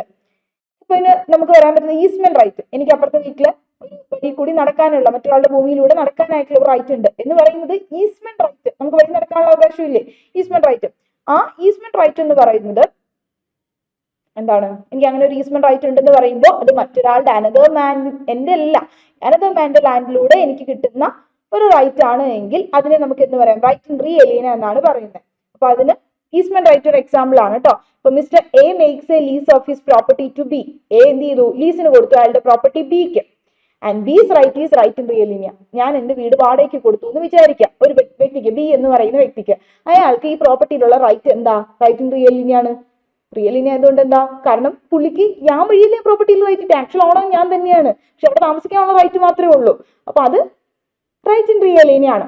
അപ്പൊ അതുപോലെ തന്നെ mister A obtains a loan from a bank by depositing the title deeds with the bank. ആധാരമൊക്കെ കൊണ്ടുവച്ച് വഴിയായിട്ട് ലോൺ കിട്ടിയെന്ന് വിചാരിക്കാം. ബാങ്കിന്റെ റൈറ്റ് എന്താ, bank's right is right in re aliena. ബാങ്കിന് എന്തിനുള്ള റൈറ്റ് ഈ പറയണേ, ആ ഡോക്യുമെന്റിൽ പുറത്തുള്ള റൈറ്റ്. അതായത് ബാങ്കിന് ആ ഇയാൾ കൊണ്ടുവച്ച അല്ലെങ്കിൽ ഞാൻ കൊണ്ടുവയ്ക്കുന്ന ഡോക്യുമെന്റിന് പുറത്തുള്ള റൈറ്റ് എന്ന് പറയുന്നത് റൈറ്റ് ഇൻ റീ എലിനിയ ആണ്. അതായത് ഞാൻ വഴി കിട്ടുന്നതാണ്, ഞാൻ പൈസ തന്നില്ലെങ്കിലാണല്ലോ ആധാരം അല്ലെങ്കിൽ അത് എടുക്കാനായിട്ട് പറ്റുള്ളൂ. അപ്പൊ അത് ത്രൂ ഞാൻ വഴി കിട്ടുന്നതാണ് അതർ പേഴ്സന്റെ പ്രോപ്പർട്ടിയിൽ. അപ്പൊ എന്റെ ആധാരം അല്ലെങ്കിൽ എന്റെ ഡോക്യുമെന്റിന് പുറത്തുള്ള റൈറ്റ് ബാങ്കിന് വന്നത് ത്രൂ ഞാൻ വഴിയാണ്, മറ്റൊരാൾ വഴി കിട്ടുന്നതാണ്. റൈറ്റ് ഇൻ റീ എലിനിയ ആണ്. സെർവിറ്റ്യൂഡ് ഒക്കെ അതിന് എക്സാമ്പിൾ ആണ്. നമ്മൾ ഈസ്മെന്റ് ആക്ടിന്റെ അണ്ടറിൽ സെർവിറ്റ്യൂഡ് കാര്യങ്ങളൊക്കെ പഠിക്കുന്നുണ്ട്. റോമൻ ലോയില് ഈസ്മെന്റ് എന്ന് പറയുന്നത് സെർവിറ്റ്യൂഡ് എന്നുള്ള രീതിയിലാണ് നമ്മൾ അറിയപ്പെടുന്നത്. A is the owner of the land and Mr. B has a right of way over that land and B's right is called right in re alienea എന്ന് പറയും. സെർവിറ്റ്യൂഡ് എന്ന് പറഞ്ഞാലും അതേ കോൺസെപ്റ്റ് ആണെന്ന് പറയാനാണ് പറഞ്ഞത്. പിന്നെ റൈറ്റ് ഇൻ റീ പ്രൊപ്രിയ, ഇത്രയും നേരം പറഞ്ഞ റൈറ്റ് ഇൻ റീ എലീനിയ ആണ്. മറ്റൊരാളുടെ ലാൻഡിൽ വേറെ, അതായത് അയാൾ വഴിയായിട്ട് കിട്ടുന്ന അനദർ മാൻ്റെ ലാൻഡിൽ നമുക്ക് അയാൾ വഴിയായിട്ട് കിട്ടുന്ന ആ ഒരു റൈറ്റ്, അതിനെയാണ് റൈറ്റ് ഇൻ റീ എലീനിയ എന്ന് പറഞ്ഞത്. In right in re propria എന്താ? റീ പ്രൊപ്രിയ എന്ന് പറഞ്ഞാൽ means an exclusive right available to a person over a property. അതായത് ഒരു പ്രോപ്പർട്ടിയുടെ പുറത്ത് ഒരു പേഴ്സണ് എക്സ്ക്ലൂസീവ്ലി കിട്ടുന്ന ഒരു റൈറ്റിനെയാണ് റൈറ്റ് ഇൻ റീ പ്രൊപ്രിയ എന്ന് പറയുന്നത്. അതായത് മിസ്റ്റർ എ എന്ന് പറയുന്ന is an owner of a rubber എസ്റ്റേറ്റിന്റെ ഓണർ ആണ്. അയാൾക്ക് ആ പ്രോപ്പർട്ടി, അയാൾക്ക് അതിന്റെ ഓണർഷിപ്പ് ഉണ്ട്, പുള്ളിയാണ് അതിന്റെ ഓണർ എന്ന് പറയുമ്പോൾ എന്താ, പുള്ളിക്ക് വേറെ ആൾ വഴിയൊന്നും കിട്ടിയതല്ല, എക്സാക്ട്ലി പുള്ളിയുടെ പ്രോപ്പർട്ടി, അതുവഴി പുള്ളിക്ക് ആ പ്രോപ്പർട്ടി കിട്ടിയിട്ടുള്ള റൈറ്റ്, അത് റൈറ്റ് ഇൻ റീ പ്രൊപ്രിയ ആണ്. ത്രൂ അനദർ വഴി കിട്ടുന്നതാണ് റീ എലീനിയ എന്ന് പറയുന്നത്. എലിനേറ്റ് ചെയ്ത് കിട്ടുന്നതെന്ന് ഓർത്താൽ മതി. എലിനേറ്റ് എന്ന് പറഞ്ഞാൽ എന്താ, ട്രാൻസ്ഫർ ചെയ്ത് കിട്ടുന്നത്. സോ അപ്പൊ അങ്ങനെ എലിനേറ്റ് ചെയ്ത് കിട്ടുന്നതാണ് റൈറ്റ് ഇൻ റീ എലീനിയ എന്നുള്ള രീതിയിൽ ഓർക്കാം കേട്ടോ. അങ്ങനെയും ഓർത്തിരിക്കാൻ പറ്റുന്നതാണ്. അപ്പൊ റൈറ്റ് ഇൻ റീ എലീനിയ എന്ന് പറഞ്ഞു കഴിഞ്ഞാൽ ഈസ് കോൾഡ്, നമുക്കൊരു എൻക്യുംപറൻസ് എന്ന് വേണമെങ്കിൽ പറയാം, എൻക്യുംപറൻസ് എന്നുള്ള രീതിയിൽ. അതായത് ഇറ്റ്സ് റൈറ്റ് ഓവർ അത് പ്രോപ്പർട്ടിയുടെ പുറത്തുള്ള ഒരു റൈറ്റ് അല്ലേ. അതായത് ഇപ്പൊ ലീസ് കിട്ടുമ്പോൾ ഉള്ള റൈറ്റ് ആകാം, സെർവിറ്റ്യൂഡ് അതിൽ വരുന്ന സെക്യൂരിറ്റി അല്ലെങ്കിൽ ട്രസ്റ്റ്, ഇത്തരത്തിലുള്ള റൈറ്റുകളൊക്കെ നമുക്ക് റീപ്രോപ്രിയയിൽ പറയാൻ പറ്റുന്നതാണ്. ഇപ്പൊ റീപ്രോപ്രിയ എന്ന് പറയുന്ന right over the property, other പ്രോപ്പർട്ടിയാണ്. സോറി, റീ എലീനിയ എന്ന് പറയുന്ന റൈറ്റ് ഓവർ അനദർ പ്രോപ്പർട്ടിയാണ്. ദെൻ ഇതെന്ന് പറയുമ്പോൾ റൈറ്റ് ഇൻ റീപ്രോപ്രിയ എന്ന് പറയുമ്പോൾ right over the property, another property അല്ല, ഒരു പ്രോപ്പർട്ടിയുടെ പുറത്തുള്ള ആക്ച്വൽ റൈറ്റ്. അതിപ്പോ മെറ്റീരിയൽ തിങ്സ് ആവാം, ഇപ്പൊ നമുക്കിപ്പോ ലാൻഡോ അല്ലെങ്കിൽ നമ്മുടെ എന്തെങ്കിലും ചാറ്റൽസ്, ഇതിലൊക്കെ ഉള്ള റൈറ്റുകളാവാം. ഇമ്മെറ്റീരിയൽ തിങ്സിന് പുറത്തുള്ളതാകാം. ഇപ്പൊ എനിക്ക് ഭൂമി അല്ലെങ്കിൽ കാറ്, ഇത്തരത്തിലുള്ള കാര്യങ്ങൾ തന്നെ ആവണമെന്നില്ല. അല്ലാതെ ഇപ്പോൾ ഇമ്മെറ്റീരിയൽ ആയിട്ടുള്ള തിങ്സ്, ഇപ്പൊ എനിക്ക് പേറ്റന്റ് ഉണ്ട് അല്ലെങ്കിൽ ഒരു ഡിസൈൻ ഉണ്ട്, അതിന്റെ പുറത്തുള്ള റൈറ്റ് ഉണ്ട്, അല്ലെങ്കിൽ കോപ്പി റൈറ്റ് ഉണ്ട്, അത്തരത്തിലുള്ള ട്രേഡ് മാർക്ക്, ഇത്തരത്തിലുള്ള റൈറ്റുകളും ഒക്കെ എന്താണ് ഇതിൽ വരുന്നത് തന്നെയാണ്. നമ്മുടെ റൈറ്റ് റീപ്രോപ്രിയയിൽ തന്നെ വരും. ആക്ച്വലി ഒരാൾക്ക് റൈറ്റ് വെസ്റ്റ് ചെയ്യുന്നു, അത് എന്തിലെങ്കിലും ആയിക്കോട്ടെ, ഓവർ എ പ്രോപ്പർട്ടി എന്ന് പറയുന്നുള്ളൂ. ഷുഡ് നോട്ട് ഈ പറയുന്ന രീതിയിൽ മെൻഷൻ ചെയ്തിട്ടില്ല അത് നമ്മൾ മെറ്റീരിയൽ ആയിട്ടുള്ള തിങ് ആണോ ഇമ്മെറ്റീരിയൽ ആയിട്ടുള്ള തിങ് ആണോ, അതായത് ടാൻജിബിൾ പ്രോപ്പർട്ടി ആണോ ഇൻടാൻജിബിൾ പ്രോപ്പർട്ടി ആണോ എന്നൊന്നും മെൻഷൻ ചെയ്തിട്ടില്ല കേട്ടോ. സോ അതുകൊണ്ട് എന്തും വരാം. ഇനി അടുത്തത് പ്രിൻസിപ്പൽ ആൻഡ് ആക്സസറി റൈറ്റ്. എന്താ പ്രിൻസിപ്പൽ റൈറ്റും ആക്സസറി റൈറ്റും? എന്താ principal right and accessory right? Principal right എന്ന് പറയുന്നത് ആക്സസറി റൈറ്റ് എന്നുള്ള ഈ ഒരു കോൺസെപ്റ്റ് നമ്മൾ stressing on the relation to other rights, other റൈറ്റ്സുമായി ബന്ധപ്പെടുത്തി റിലേറ്റ് ചെയ്തിട്ട് നമ്മൾ പറയുന്ന റൈറ്റുകളാണ് പ്രിൻസിപ്പൽ റൈറ്റും ആക്സസറി റൈറ്റും. അതായത് പ്രിൻസിപ്പൽ റൈറ്റ് എന്ന് പറയുന്നത് is the main right available to a person. ഒരു റൈറ്റ് ഒരു പേഴ്സണ് കിട്ടുന്ന മെയിൻ ആയിട്ട് കിട്ടുന്ന ഒരു റൈറ്റ് ആണ് പ്രിൻസിപ്പൽ റൈറ്റ് എന്ന് പറയുന്നത്. ഇപ്പൊ ആക്സസറി റൈറ്റ് എന്ന് പറഞ്ഞാൽ means right closely connected with principal right. Principal റൈറ്റുമായിട്ട് ക്ലോസ്ലി കണക്ട് ചെയ്ത് കിട്ടുന്ന റൈറ്റിനെയാണ് നമ്മൾ ആക്സസറി റൈറ്റ് എന്ന് പറയുന്നത്. സോ പ്രിൻസിപ്പൽ റൈറ്റ് എന്ന് പറയുന്നത് എക്സിസ്റ്റ് ചെയ്യുന്നത് ഇൻഡിപെൻഡന്റ് ഓഫ് അതർ റൈറ്റ്സ്. മറ്റ് റൈറ്റ്സിനെ വെച്ച് നോക്കുമ്പോൾ പ്രിൻസിപ്പൽ റൈറ്റ് എന്ന് പറയുന്നത് ഇൻഡിപെൻഡന്റ് ആയിട്ടായിരിക്കും എക്സിസ്റ്റ് ചെയ്യുന്നത്. വൈൽ ആക്സസറി റൈറ്റ്സ് എന്ന് പറയുമ്പോഴോ appurtenant or supplementary to the principal റൈറ്റ്സിന് സപ്ലിമെന്ററി ആയിട്ട് അല്ലെങ്കിൽ അതിനനുപാതികമായിട്ടുള്ള രീതിയിൽ കിട്ടുന്നതായിരിക്കാം. അപ്പൊ അതിന് നമുക്കൊരു ഇല്ലസ്ട്രേഷൻ നോക്കാം. വെൻ എ ഡെപ്റ്റ് is secured by a mortgage വഴിയായിട്ട് നമ്മളൊരു ഡെപ്റ്റ് സെക്യൂർ ചെയ്തിരിക്കുകയെന്ന് വിചാരിക്കാം. അങ്ങനെയാണെങ്കിൽ ഡെപ്റ്റ് എന്ന് പറയുന്നതാണ് നമ്മുടെ പ്രിൻസിപ്പൽ റൈറ്റ്. സെക്യൂരിറ്റി എന്ന് പറയുന്നത് എന്താ, അതുവഴി കിട്ടിയിട്ടാണ്. ഞാൻ ഒരു ബാങ്കിൽ നിന്ന് പോയി കടം എടുത്തേക്കുന്നു. കടം എടുക്കാൻ നേരത്ത് ഞാൻ ഒരു ഈട് വെച്ചിരിക്കുന്ന എന്റെ ഭൂമിയായിരുന്നു. അപ്പൊ മോർഗേജ് ചെയ്തിട്ടാണ് കേട്ടോ കിട്ടിയത്. അതായത് ഇപ്പൊ ഞാൻ എന്റെ ആ ഒരു ആധാരം കൊണ്ട് വെച്ചിട്ടാണ് കിട്ടിയത്. അപ്പൊ ഞാൻ പറഞ്ഞു തന്നില്ല എങ്കിൽ ഒരു സെക്യൂരിറ്റി, അതായത് ഞാൻ ഡെപ്റ്റ് തിരിച്ചു തന്നോളാം എന്നുള്ളതിനൊരു security for the payment of ഡെപ്റ്റ്, അതിനല്ലേ നമ്മൾ മോർഗേജ് എന്ന് പറയുന്നത്. എന്ത് മോർഗേജ് എന്ന് പറയുന്നത് transfer of the property for the security for the payment of a ഡെപ്റ്റ്. അതായത് ഒരു ഡെപ്റ്റ് അടയ്ക്കാമെന്നുള്ളതിന്, എന്തോ ഒരു കടമുണ്ട്, ആ കട അടയ്ക്കാന്നുള്ളതിനുള്ളൊരു സെക്യൂരിറ്റി ആയിട്ടാണ് നമ്മൾ ഒരു പ്രോപ്പർട്ടി ട്രാൻസ്ഫർ ചെയ്യുന്നതെങ്കിൽ ദാറ്റ് കൈൻഡ് ഓഫ് ട്രാൻസ്ഫർ നടക്കുന്നതിനാണ് നമ്മൾ മോർഗേജ് എന്ന് പറയുന്നത്. അപ്പൊ കൊടുക്കുന്ന ആളെ മോർഗേജർ എന്ന്, ആർക്കാണോ കൊടുക്കുന്ന ഒരു മോർഗേജ് എന്നൊക്കെ പറയും. അതിലേക്കൊന്നും ഞാൻ പോകുന്നില്ല വലിയ കാര്യമായിട്ട്. അപ്പൊ ഇതില് പ്രിൻസിപ്പൽ, അപ്പൊ മോർഗേജ് വഴിയായിട്ട് ഒരു ഡെപ്റ്റ് സെക്യൂർ ചെയ്യുകയാണെങ്കിൽ, അതായത് ഇപ്പൊ ഒരു മോർഗേജ് വഴി ഈട് വെച്ച് അങ്ങനെയുള്ള മോർഗേജ് വഴിയായിട്ട് ഒരു ഡെപ്റ്റ് അവിടെ സെക്യൂർ ചെയ്തിട്ടുണ്ടെങ്കിൽ ഇപ്പൊ ആ ബാങ്കുകാരന് ഉള്ള റൈറ്റ് എന്തായിരിക്കും, അല്ലെങ്കിൽ ബാങ്കിനുള്ള റൈറ്റ് എന്തായിരിക്കും? അവരുടെ റൈറ്റ് എന്ന് പറയുന്നത് എന്താ? പ്രിൻസിപ്പൽ മെയിൻ ആയിട്ടുള്ള റൈറ്റ് എന്താ? കടമാണ്. 10 ലക്ഷം രൂപ എനിക്ക് തന്നിട്ടുണ്ടെങ്കിൽ ആ കിട്ടാനുള്ള 10 ലക്ഷം രൂപയാണ് അവരുടെ പ്രിൻസിപ്പൽ റൈറ്റ്. ആ ഡെപ്റ്റ് ആണ് അവരുടെ പ്രിൻസിപ്പൽ റൈറ്റ്. സെക്യൂരിറ്റി അതിനു വേണ്ടി വെച്ചേക്കുന്ന ഈട്, ആ സെക്യൂരിറ്റി എന്താ? അവരുടെ അക്സസറി റൈറ്റാ. അതായത് ആ കടം ഉണ്ടായിരുന്നത് കൊണ്ട് അത് വഴിയില്ല ഈ റൈറ്റ് കിട്ടിയത്, ഈ പ്രോപ്പർട്ടിയുടെ പുറത്തുള്ള റൈറ്റ് അല്ലെങ്കിൽ ആ ഈട് വെച്ച ആധാരത്തിന് പുറത്തുള്ള റൈറ്റ് വന്നത്. സോ ഇപ്പൊ പ്രിൻസിപ്പൽ റൈറ്റ് എന്ന് പറയുന്നതാണ് ആ മെയിൻ ആയിട്ടുള്ള റൈറ്റ്, ആ ഡെപ്റ്റ് കിട്ടാനുണ്ട് എന്ന് പറയുന്നത്. സോ അത് ത്രൂ കിട്ടുന്ന റൈറ്റുകളെയാണ് നമ്മൾ അക്സസറി റൈറ്റ് എന്ന് പറയുന്നത്. അപ്പൊ സെക്യൂരിറ്റി എന്ന് പറയുന്നത് അത് ത്രൂ കിട്ടുന്ന ഒരു അക്സസറി റൈറ്റ് ആണ്. ഇവിടെ mister A is the owner of the property and B has an easement right over the property. Here A's right over the right of ownership is a principal right. A എന്ന് പറയുന്നതാണ് ഒരു പ്രോപ്പർട്ടിയുടെ owner, B എന്ന് പറയുന്നത് ബിക്ക് അതിന്റെ പുറത്ത് ഒരു ഈസ്മെന്റ് റൈറ്റും ഉണ്ട്. എ എന്ന് പറയുന്നത് എന്താ? എയുടെ റൈറ്റ് ഓഫ് ഓണർഷിപ്പ് എന്ത് തരത്തിലുള്ള റൈറ്റാ? അയാൾക്ക് റൈറ്റ് ഓഫ് ഓണർഷിപ്പ് ഉണ്ടെന്ന് പറയുമ്പോൾ പ്രിൻസിപ്പൽ റൈറ്റാ. ആൻഡ് സെർവിറ്റ്യൂഡ് എന്ന് പറയുന്നത്, സെർവിറ്റ്യൂഡ് അല്ലെങ്കിൽ നമ്മൾ മറ്റു വേർഡ് ഈസ്മെന്റ് എന്ന് പറയുന്നത് കേട്ടോ. അപ്പൊ വേർഡ് ആയിട്ടാണ് സെർവിറ്റ്യൂഡ് എന്ന് പറയുന്നത്. അപ്പൊ സെർവിറ്റ്യൂഡ് അല്ലെങ്കിൽ ഈസ്മെന്റ് എന്ന് പറയുന്നത് accessory to the ownership of the land, ആ ലാൻഡിന്റെ ഓണർഷിപ്പുമായി ബന്ധപ്പെട്ട് ആക്സസറി ആയിട്ട് കിട്ടുന്ന റൈറ്റ് ആണ് ഈ സെർവിറ്റ്യൂഡ് അല്ലെങ്കിൽ ഈസ്മെന്റ് റൈറ്റ് എന്ന് പറയുന്നത്. അതായത് ഇപ്പൊ ഒരു പ്രോപ്പർട്ടി നമ്മളിപ്പോ എന്തെങ്കിലും റെന്റിന് കൊടുത്തു മറ്റൊരാൾക്ക് എന്ന് വിചാരിക്കാം. ഇപ്പൊ property is rented to another as the owner of the property എന്നുള്ള രീതിയിൽ കൊടുത്തു. അപ്പൊ ഓണറിന് കിട്ടുന്ന റൈറ്റ് പ്രിൻസിപ്പൽ റൈറ്റ് ആയിരിക്കും. അപ്പൊ ആ ഒരു സോൾ ഓണർഷിപ്പ് റൈറ്റ് അതാണല്ലോ പ്രിൻസിപ്പൽ റൈറ്റ്. ഇനി ആ പ്രിൻസിപ്പൽ റൈറ്റിൽ വെക്കുന്ന റിസ്ട്രിക്ഷൻ അതിനെയാണ് നമ്മൾ ആക്സസറി റൈറ്റ് എന്നുള്ള രീതിയിൽ പറയുന്നത്. Right may be affected either adversely or beneficial by the existence of the other rights ആണ്. അതായത് ഗ്രേറ്റസ്റ്റ് റൈറ്റ് ഏതാണോ അത് പ്രിൻസിപ്പൽ റൈറ്റ് ആയിരിക്കും. അതിന് അപ്പോർട്ടനന്റ് ആയിട്ട് വരുന്ന റൈറ്റിനെയാണ് നമ്മൾ ആക്സസറി റൈറ്റ് എന്ന് പറയുന്നത്.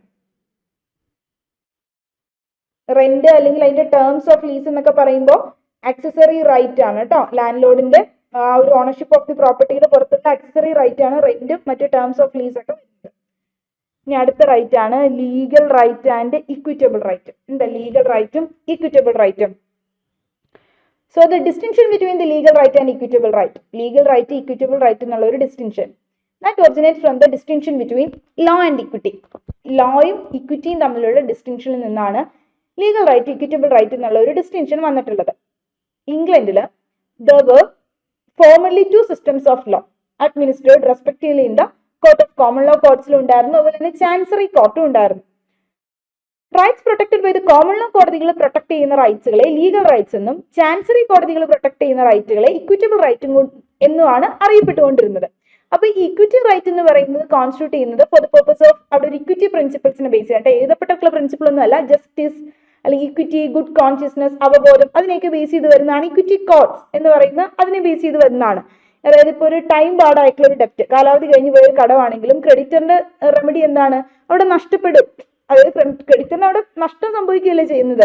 He can file a suit before the equity court. അതായത് ഇവർ ഇക്വിറ്റി കോടതി പ്രകാരം പറയുന്നത് ഒരാൾക്ക് ഒരു നഷ്ടം സംഭവിക്കുന്നുണ്ടെങ്കിൽ ഒരു ധാർമ്മികത അല്ലെങ്കിൽ ഒരു ഇക്വിറ്റി, ഗുഡ് കോൺഷ്യസ്നസ് ഒക്കെ പ്രകാരം അയാൾക്ക് എന്ത് ചെയ്യാം? കാലാവധി കഴിഞ്ഞു പോയെങ്കിലും അയാൾക്ക് സ്യൂട്ട് ഫയൽ ചെയ്യാം ഇക്വിറ്റി കോടതിയിൽ നിന്നാണ് പറയുന്നത്. And the court will consider his case consider ചെയ്യും എന്നുള്ള രീതിയിൽ.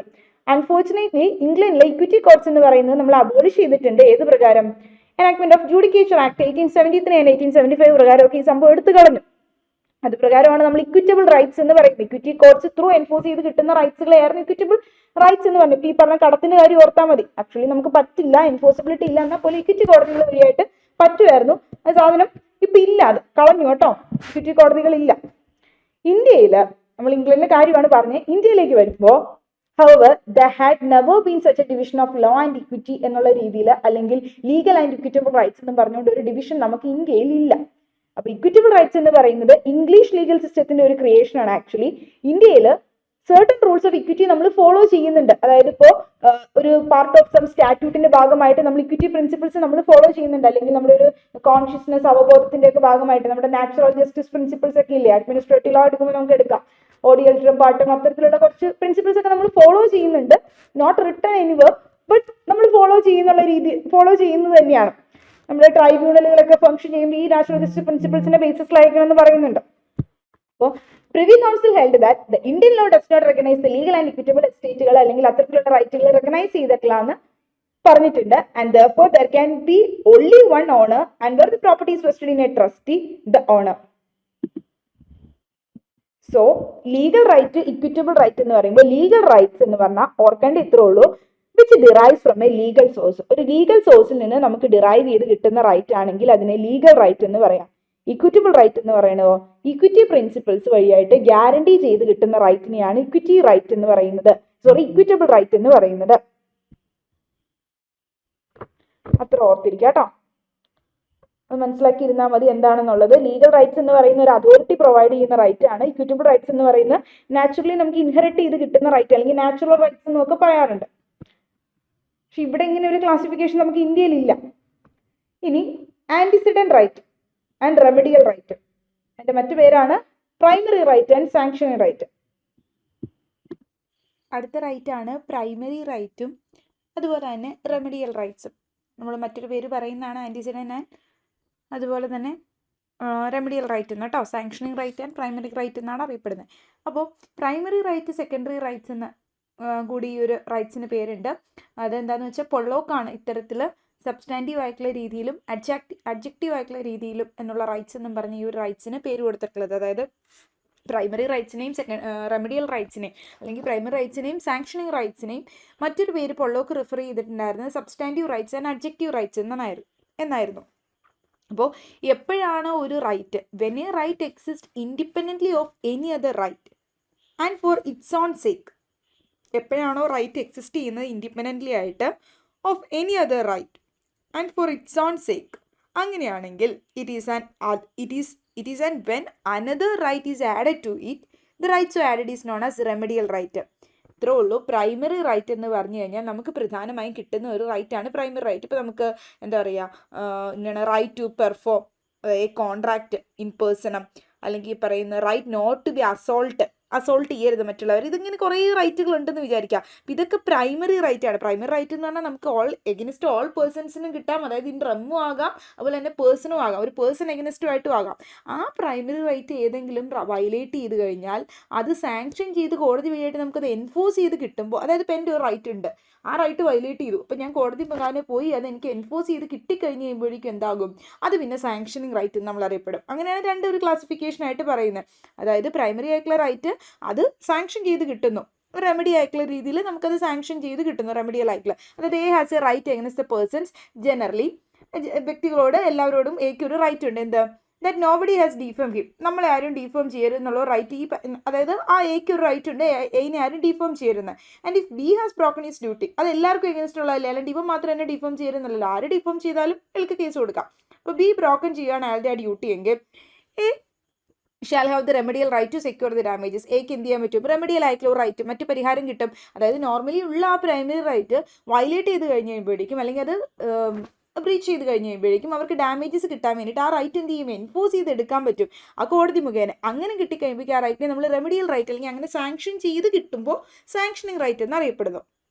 അപ്പോൾ അതായത് മെയിൻ ആയിട്ടുള്ള പ്രൈമറി റൈറ്റ് അല്ലെങ്കിൽ ആൻറ്റിസിഡൻറ്റ് റൈറ്റ് ബ്രീച്ച് ചെയ്യുമ്പോൾ അല്ലെങ്കിൽ ഇൻഫ്രിഞ്ച് ചെയ്യുമ്പോൾ, വയലേറ്റ് ചെയ്യുമ്പോഴാണ് എന്ത് ചെയ്യുന്നത്, ഈ റെമഡിയൽ റൈറ്റ് അല്ലെങ്കിൽ സാങ്ഷൻ റൈറ്റ് വരുന്നത്. പ്രധാനമായിട്ടുള്ള റൈറ്റ് വയലേറ്റ് ചെയ്യുമ്പോഴാണ് ഈ റൈറ്റ് വരുന്നത്. ഇനി അടുത്ത് വെസ്റ്റഡ് റൈറ്റും കണ്ടീജന്റ് റൈറ്റും. എന്താ vested right and contingent right? Vested right എന്ന് പറയുന്ന ഒരു പേഴ്സണിൽ വെസ്റ്റ് ചെയ്യുന്ന, അയാൾ അടങ്ങിയിരിക്കുന്ന അല്ലെങ്കിൽ എക്സിസ്റ്റ് ചെയ്യുന്ന റൈറ്റിനെയാണ് നമ്മൾ വെസ്റ്റഡ് റൈറ്റ് എന്ന് പറയുന്നത്. ഇറ്റ്സ് ആൻ അബ്സലൂട്ട് ആയിട്ടുള്ള ഒരു റൈറ്റ് ആണ്. അതായത് എക്ക് അയാൾക്ക് അയാളുടെ പ്രോപ്പർട്ടി ബിക്ക് അയാൾ വിറ്റു, അങ്ങനെയാകുമ്പോൾ ബിക്ക് എന്ത് കിട്ടി, പ്രോപ്പർട്ടി വിറ്റു എന്നല്ലേ പറഞ്ഞേക്കുന്നത്. അപ്പോൾ ബിക്ക് ആ ഒരു പ്രോപ്പർട്ടിയുടെ പുറത്ത് കംപ്ലീറ്റ്ലി വെസ്റ്റഡ് റൈറ്റ് ആണുള്ളത്.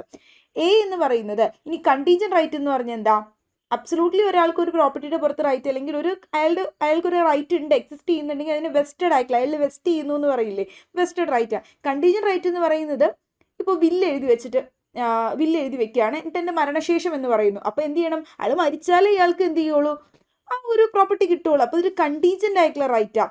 ആക്ച്വലി അയാൾക്ക് എന്തുണ്ട്, ഫുൾ റൈറ്റ് ഉണ്ട്, വില്ല് എഴുതിയ ആളുടെ പേരിലാണ് വെച്ചേക്കല്, ബട്ട് എന്നാൽ പോലും മരിച്ചു കഴിയുമ്പോഴാണ് അത് എക്സിസ്റ്റൻസിലേക്ക് വരുള്ളൂ. അപ്പോഴാണ് എന്ത് ചെയ്യുള്ളൂ, ആ വെസ്റ്റഡ് റൈറ്റ് കണ്ടീജന്റ് റൈറ്റ് ആകുള്ളൂ എന്നുള്ളൊരു സിറ്റുവേഷൻ പോലെ. ഓക്കെ, അപ്പോൾ വെസ്റ്റഡ് റൈറ്റ് എന്ന് പറഞ്ഞാൽ ഇപ്പോൾ ഏതെങ്കിലും ഒരു എക്സാമ്പിൾ പറയുകയാണെങ്കിൽ, ഇപ്പോൾ ഒരു പീസ് ഓഫ് ലാൻഡ് നമ്മൾ ഗിഫ്റ്റ് ചെയ്തു എക്ക് ഫോർ ലൈഫ് ടൈം, ജീവിതകാലം മുഴുവനായിട്ട് ഞാൻ കൊടുത്തു എന്ന് വിചാരിക്കാം. പിന്നെ അതിനുശേഷം ഞാൻ എന്ത് ചെയ്തു, ദെൻ ടു ബിക്കും കൊടുത്തു. എന്നിട്ട് ഞാൻ ബിയോട് പറഞ്ഞ എന്താണെന്ന് വെച്ചാൽ, ഇഫ് ബി സർവൈസ് എ, അതായത് എ മരിക്കണതിന് മുമ്പ്, എ മരിച്ചിട്ടും ബി നിലനിൽക്കുകയാണെങ്കിൽ, ഓക്കെ, എ മരിച്ചു കഴിഞ്ഞിട്ടും ബി അവിടെ ജീവനോടെ ഉണ്ട് എങ്കിൽ ബിക്ക് എന്ത് കിട്ടും, ആ ലാൻഡ് ഗിഫ്റ്റായി പോകുമെന്ന് പറയുന്നു. അപ്പം അങ്ങനെയാണെങ്കിൽ എയിലുള്ള റൈറ്റ് എന്താ, എക്കാണ് ഇപ്പോൾ പ്രോപ്പർട്ടി കൊടുത്തേക്കുള്ളത്. സോ അപ്പോൾ എയിലുള്ള റൈറ്റ് വെസ്റ്റഡ് ആയിട്ടുള്ള റൈറ്റ് അല്ലെങ്കിൽ വെസ്റ്റഡ് ആയിട്ടുള്ള ഇൻട്രസ്റ്റ് ആണ് ഉള്ളത്. ഇപ്പൊ ബിക്കുള്ളതോ കണ്ടീജന്റ് ഇൻട്രസ്റ്റ് അല്ലെങ്കിൽ കണ്ടീജന്റ് റൈറ്റ്. അതെങ്ങനെയാ? എന്തോ ഒരു ഇവന്റ് നടക്കണ്ടേ, അതിന്റെ അർത്ഥം എന്താ? എ മരിക്കുമ്പോഴും ബി അവിടെ ജീവനോടെ ഉണ്ടാവണം, എന്നാൽ മാത്രമേ കിട്ടുള്ളൂ. അങ്ങനെ കണ്ടീഷൻ വെച്ചേക്കുന്നത്. അപ്പോൾ കണ്ടീജന്റ് റൈറ്റിന്റെ അകത്ത് എപ്പോഴും ഒരു കണ്ടീഷനെ ബേസ് ചെയ്തിട്ട് അല്ലെങ്കിൽ on the happening or non happening of N event, ഒരു ഇവന്റ് നടക്കുകയോ നടക്കാതിരിക്കുകയോ ചെയ്യുമ്പോഴാണത് സംഭവിക്കുള്ളൂ കണ്ടീജന്റ് റൈറ്റ് എന്ന് പറയുന്നത്. ഇഫ് ബി സർവൈവ് ചെയ്യണം എയിനെ, എന്നാൽ മാത്രമേ എന്ത് ചെയ്യുള്ളൂ കണ്ടീജന്റ് റൈറ്റ് വെസ്റ്റഡ് ആയിട്ട് മാറുള്ളൂ ബിയുടെ കയ്യിൽ. ആ ഒരു എക്സാമ്പിൾ തന്നെയാണ് കേട്ടോ കൊടുത്തേക്കുന്നത്. Mister A gave some advance for a rubber estate. Hers right is a contingent right. When the right holder dies, his legal heir can claim the property, but on the death of the contingent right holder, the title will never pass. A vested right is transferable, whereas a contingent right is not transferable. Vested right എന്ന് പറയുമ്പോൾ ഇപ്പോൾ എനിക്ക് ഒരാൾ property എഴുതി തന്നു, ഇത് എൻ്റെ പേരിലാണ് പ്രോപ്പർട്ടി, സോ എനിക്ക് ഇതിന് ട്രാൻസ്ഫർ ചെയ്യണമെങ്കിൽ ചെയ്യാം. അപ്പോൾ വെസ്റ്റഡ് റൈറ്റ് ട്രാൻസ്ഫറബിൾ ആണ്, ബട്ട് കണ്ടീജന്റ് റൈറ്റ് ട്രാൻസ്ഫറബിൾ ആണോ? അല്ല. അതായത് ഇപ്പോൾ എനിക്കൊരാൾ പ്രോപ്പർട്ടി തന്നു, പക്ഷേ അതിങ്ങനെ ഒരു കണ്ടീഷൻ്റെ ബേസിലാണ്, കാര്യം നടന്നാലേ ഇത് എൻ്റെ കയ്യിലേക്ക് ആവുള്ളൂ. അപ്പോൾ കണ്ടീഷൻ ഫുൾഫിൽ ആയി കഴിയുമ്പോൾ പിന്നെ അതെന്തായി? വെസ്റ്റഡ് റൈറ്റ് ആയി. വെസ്റ്റഡ് റൈറ്റ് ആയി കഴിഞ്ഞാൽ ട്രാൻസ്ഫറബിൾ ആണ്. അതർവൈസ് അത് എന്നിൽ വെസ്റ്റഡ് ആകുന്നത് വരെയും അത് കണ്ടീജന്റ് റൈറ്റ് ആണ്. So contingent right is not transferable ആണ്. ഇനി അടുത്ത റൈറ്റ് ആണ് പബ്ലിക് റൈറ്റും പ്രൈവറ്റ് റൈറ്റും. അടുത്ത ക്ലാസിഫിക്കേഷൻ ആണ് public right and private right. എന്ത് public right, private right? Public right എന്ന് പറയുന്നത് സ്റ്റേറ്റിൽ വെസ്റ്റ് ചെയ്യുന്ന റൈറ്റ്സിനെയാണ് നമ്മൾ ജനറലി പബ്ലിക് റൈറ്റ് എന്ന് വിളിക്കാറ്. അതായത് സ്റ്റേറ്റ് ആയിരിക്കും ആ ഒരു ഹോൾ കമ്മ്യൂണിറ്റിയെ റെപ്രസെന്റ് ചെയ്ത് അല്ലെങ്കിൽ പബ്ലിക്കിനെ റെപ്രസെന്റ് ചെയ്ത് ആ ഒരു റൈറ്റ് ഹോൾഡ് ചെയ്യുന്നത്. Rights vested in the state are generally termed as public rights because state hold them as the representative of the community or the public. അതായത് നമുക്കൊരു പറയുകയാണെങ്കിൽ പബ്ലിക് റൈറ്റ് എന്ന് പറയുന്നത് to denote a right which concerns ഗവൺമെന്റുമായി ബന്ധപ്പെട്ട ഒരു right, അല്ലെങ്കിൽ ആ ഒരു നമ്മുടെ കൺട്രിയുടെ അഡ്മിനിസ്ട്രേഷൻ ഭരണ സംവിധാനവുമായി ബന്ധപ്പെട്ട ഒരു റൈറ്റ് ആണ്. ഇപ്പോൾ റൈറ്റ് ടു വോട്ട് എന്ന് പറയുന്ന ഒരു പബ്ലിക് റൈറ്റ് ആണ്, എഗിൻസ്റ്റ് ഓൾ പേഴ്സൺസ് ഉള്ള നമ്മുടെ റൈറ്റ് ആണ്, എല്ലാവർക്കും ഉള്ള റൈറ്റ് ആണ്. പ്രൈവറ്റ് റൈറ്റ് എന്ന് പറഞ്ഞാലോ, എനിക്കൊരു പ്രോപ്പർട്ടി ഉണ്ട്, അതെന്താ, അല്ലെങ്കിൽ എനിക്കൊരു വീടിന് പുറത്ത് ഓണറാണ്, ഞാൻ വീടിൻ്റെ ഓണറാണ് അല്ലെങ്കിൽ കാറിൻ്റെ ഓണറാന്ന് പറയുമ്പോൾ ഇത് പ്രൈവറ്റ് റൈറ്റ് എൻ്റെ മാത്രമാണ്. പ്രൈവറ്റ് റൈറ്റ്സ് പറഞ്ഞാൽ റൈറ്റ് ബിലോങ്ങിങ് ടു എൻ ഇൻഡിവിജ്വൽസിനാണ്. A right which is exist for one's own benefit, ഒരാളുടെ ബെനിഫിറ്റിന് വേണ്ടി മാത്രം എക്സിസ്റ്റ് ചെയ്യുന്നതാണ്. Then it would be a private ആയിട്ടുള്ള റൈറ്റ് ആയിരിക്കും. ഈസിയാണ്, അതറിയാം. ഇനി അതായത് ഓണർഷിപ്പ് ഓഫ് എ ഹൗസ് എന്നൊക്കെ പറയുന്ന ഒരു പ്രൈവറ്റ് റൈറ്റ് ആണ്. Then ordinary right and fundamental rights. അടുത്ത ഒരു ക്ലാസിഫിക്കേഷൻ കൂടി വെക്കാം, ordinary right and fundamental rights. എന്താ ഓർഡിനറി റൈറ്റ് ഫണ്ടമെന്റൽ റൈറ്റ്സും? നമ്മുടെ കോൺസ്റ്റിറ്റ്യൂഷൻ കൺഫർ ചെയ്ത് കൊടുത്തിട്ടുണ്ട് certain rights upon the individuals which are called fundamental rights. നമ്മുടെ കോൺസ്റ്റിറ്റ്യൂഷൻ പ്രകാരം കൺഫർ ചെയ്ത് തരുന്ന സിറ്റിസൺസിന് തരുന്ന റൈറ്റ്സ് ആണ് ഫണ്ടമെന്റൽ റൈറ്റ്സ്. സിറ്റിസൺസിന് മാത്രമല്ല, ചില ഫണ്ടമെന്റൽ റൈറ്റ്സ് നോൺ സിറ്റിസൺസിനും അവൈലബിൾ ആണ്. നമുക്ക് കോൺസ്റ്റിറ്റ്യൂഷനിലേക്ക് വരുമ്പോൾ അതൊക്കെ ഡിസ്കസ് ചെയ്യാം, ഓൾറെഡി നിങ്ങൾക്ക് അറിയായിരിക്കാം. അപ്പോൾ കോൺസ്റ്റിറ്റ്യൂഷൻ ഓഫ് ഇന്ത്യയിൽ കുറച്ച് റൈറ്റ്സ് സിറ്റിസൺസിനും നോൺ സിറ്റിസൺസിനും തരുന്നുണ്ട്. ജനറലി സിറ്റിസൺസിനാണ് എല്ലാ ഫണ്ടമെന്റൽ റൈറ്റ്സും ഉള്ളത്, പക്ഷേ ചിലത് നോൺ സിറ്റിസൺസിനും ഉണ്ട്. അവർക്ക് അവൈലബിൾ അല്ലാത്തതും ഉണ്ട് കേട്ടോ, നോൺ സിറ്റിസൺസും കിട്ടാത്തത്. അപ്പോൾ അത്തരത്തിലുള്ള റൈറ്റ്സിനെയാണ് നമ്മൾ ഫണ്ടമെന്റൽ റൈറ്റ്സ് വേണ്ടത്. ഇനി for instance every citizen has a right to freedom of speech and expression, അല്ലെങ്കിൽ freedom to move throughout the territory of India, move ചെയ്യാനായിട്ടുള്ള ഫ്രീഡം, ഇതൊക്കെ എന്ന് പറയുന്നത് നമ്മുടെ ഫണ്ടമെന്റൽ റൈറ്റ്സ് ആണ്. ഇനി ഓർഡിനറി ലീഗൽ റൈറ്റ് എന്ന് പറഞ്ഞാലോ, അതായത് അത് ഇമ്പയർ ചെയ്യുന്ന അല്ലെങ്കിൽ അബ്രിജ് ചെയ്യുന്ന ഒരു അബ്രിഗേറ്റ് ബൈ ഒരു ലെജിസ്ലേറ്റീവ് ആക്ഷൻ വഴിയായിട്ട്, ഏതെങ്കിലും ഒരു നിയമം സ്റ്റാറ്റ്യൂട്ട് വഴിയായിട്ടൊക്കെ കിട്ടുന്നതാണ്. അതല്ലാതെ കോൺസ്റ്റിറ്റ്യൂഷൻ അണ്ടറിൽ പറയുന്നതല്ല. കോൺസ്റ്റിറ്റ്യൂഷൻ്റെ പാർട്ട് 3 പറയുന്നതാണെങ്കിൽ മാത്രമേ അത് ഫണ്ടമെന്റൽ റൈറ്റ് ആവുള്ളൂ. അപ്പോൾ ഫണ്ടമെന്റൽ റൈറ്റ്സ് എന്ന് പറയുന്നത് എന്ത് ചെയ്യുക, however are immune from the interference by the law made in the excise of legislative power. അതായത് ലെജിസ്ലേച്ചറിന് അല്ലെങ്കിൽ പാർലമെന്റിന് ഫണ്ടമെന്റൽ റൈറ്റ്സിൽ എന്ത് ചെയ്യാൻ പറ്റില്ല, അതിൽ നിന്നും ഫണ്ടമെന്റൽ റൈറ്റ്സിന് ഒരു ഇമ്മ്യൂണിറ്റി ഉണ്ട്. Laws which are repugnant to the fundamental റൈറ്റ്സുമായിട്ട് വയലേറ്റ് ചെയ്ത് അല്ലെങ്കിൽ ഫണ്ടമെന്റൽ റൈറ്റ്സിനെ ഇൻകൺസിസ്റ്റന്റ് ആയിട്ട് മറ്റൊരു ലോസ് പാർലമെന്റ് കൊണ്ടുവന്നു കഴിഞ്ഞാൽ അതെന്തായിരിക്കും, വോയിഡ് ആയി പോകും. ഫണ്ടമെന്റൽ റൈറ്റ് മാറ്റാൻ പറ്റുമോ? മാറ്റാൻ പറ്റും. കാരണം പണ്ട് നമ്മുടെ റൈറ്റ് ടു പ്രോപ്പർട്ടിക്ക് ഫണ്ടമെന്റൽ റൈറ്റ് ആയിരുന്നു. പിന്നീട് 44th കോൺസ്റ്റിറ്റ്യൂഷണൽ അമെന്റ്മെന്റ് 1978 വഴിയായിട്ട് അതൊക്കെ എടുത്ത് കളഞ്ഞിട്ടുണ്ടായിരുന്നു. പക്ഷേ ഫണ്ടമെന്റൽ റൈറ്റ്സ് അതെന്തുകൊണ്ടാണ് ഫണ്ടമെന്റൽ റൈറ്റ്സ് ചെയ്യാം, കോൺസ്റ്റിറ്റ്യൂഷണൽ അമെന്റ്മെന്റ് അല്ലേ. അപ്പോൾ fundamental rights can only be altered through constitutional amendment വഴിയായിട്ട് മാത്രമേ പറ്റുള്ളൂ. അതല്ലാതെ ഫണ്ടമെന്റൽ റൈറ്റ്സ് നമുക്ക് അമെന്റ് ചെയ്യാനായിട്ട് പറ്റില്ല. സോ അപ്പോൾ ഇതാണ് ഫണ്ടമെന്റൽ റൈറ്റ്സും ഓർഡിനറി ആയിട്ടുള്ള ലീഗൽ റൈറ്റ്സും തമ്മിലുള്ള വ്യത്യാസം. ഇപ്പോൾ ഓർത്താൽ മതി. ഇപ്പോൾ നമ്മുടെ റൈറ്റ് ടു പ്രോപ്പർട്ടി തന്നെയാണെങ്കിൽ ഇപ്പോൾ ഒരു ഓർഡിനറി ലീഗൽ റൈറ്റ് മാത്രമാണ്, ഫണ്ടമെന്റൽ റൈറ്റ് അല്ലാതെ. പാർട്ട് 3 വരുന്നത് മാത്രമാണ് ഫണ്ടമെന്റൽ റൈറ്റ്സിന് അണ്ടറിൽ വരുള്ളൂ. അപ്പോൾ ഇത്രയാണ് നമ്മുടെ ക്ലാസിഫിക്കേഷൻസ് ആയിട്ട് പറയുന്നത്, റൈറ്റിൻ്റെ ക്ലാസിഫിക്കേഷൻ. അപ്പോൾ റൈറ്റ്, സാൽമണ്ടിൻ്റെ ഡെഫിനിഷൻ, സാൽമണ്ട് പറയുന്ന എലമെന്റ്സ് എന്തൊക്കെയാണ് റൈറ്റിൻ്റെ ആൻഡ് റൈറ്റിൻ്റെ ഈ ഒരു ക്ലാസിഫിക്കേഷൻ നോക്കിയിരിക്കുക. then അടുത്ത ക്ലാസ്സിൽ നമുക്ക് ഡ്യൂട്ടി എടുക്കാം. ഡ്യൂട്ടിയും അതോടൊപ്പം തന്നെ റൈറ്റും ഡ്യൂട്ടിയും തമ്മിലുള്ള കോറിലേഷനും എടുക്കാം. Okay, thank you.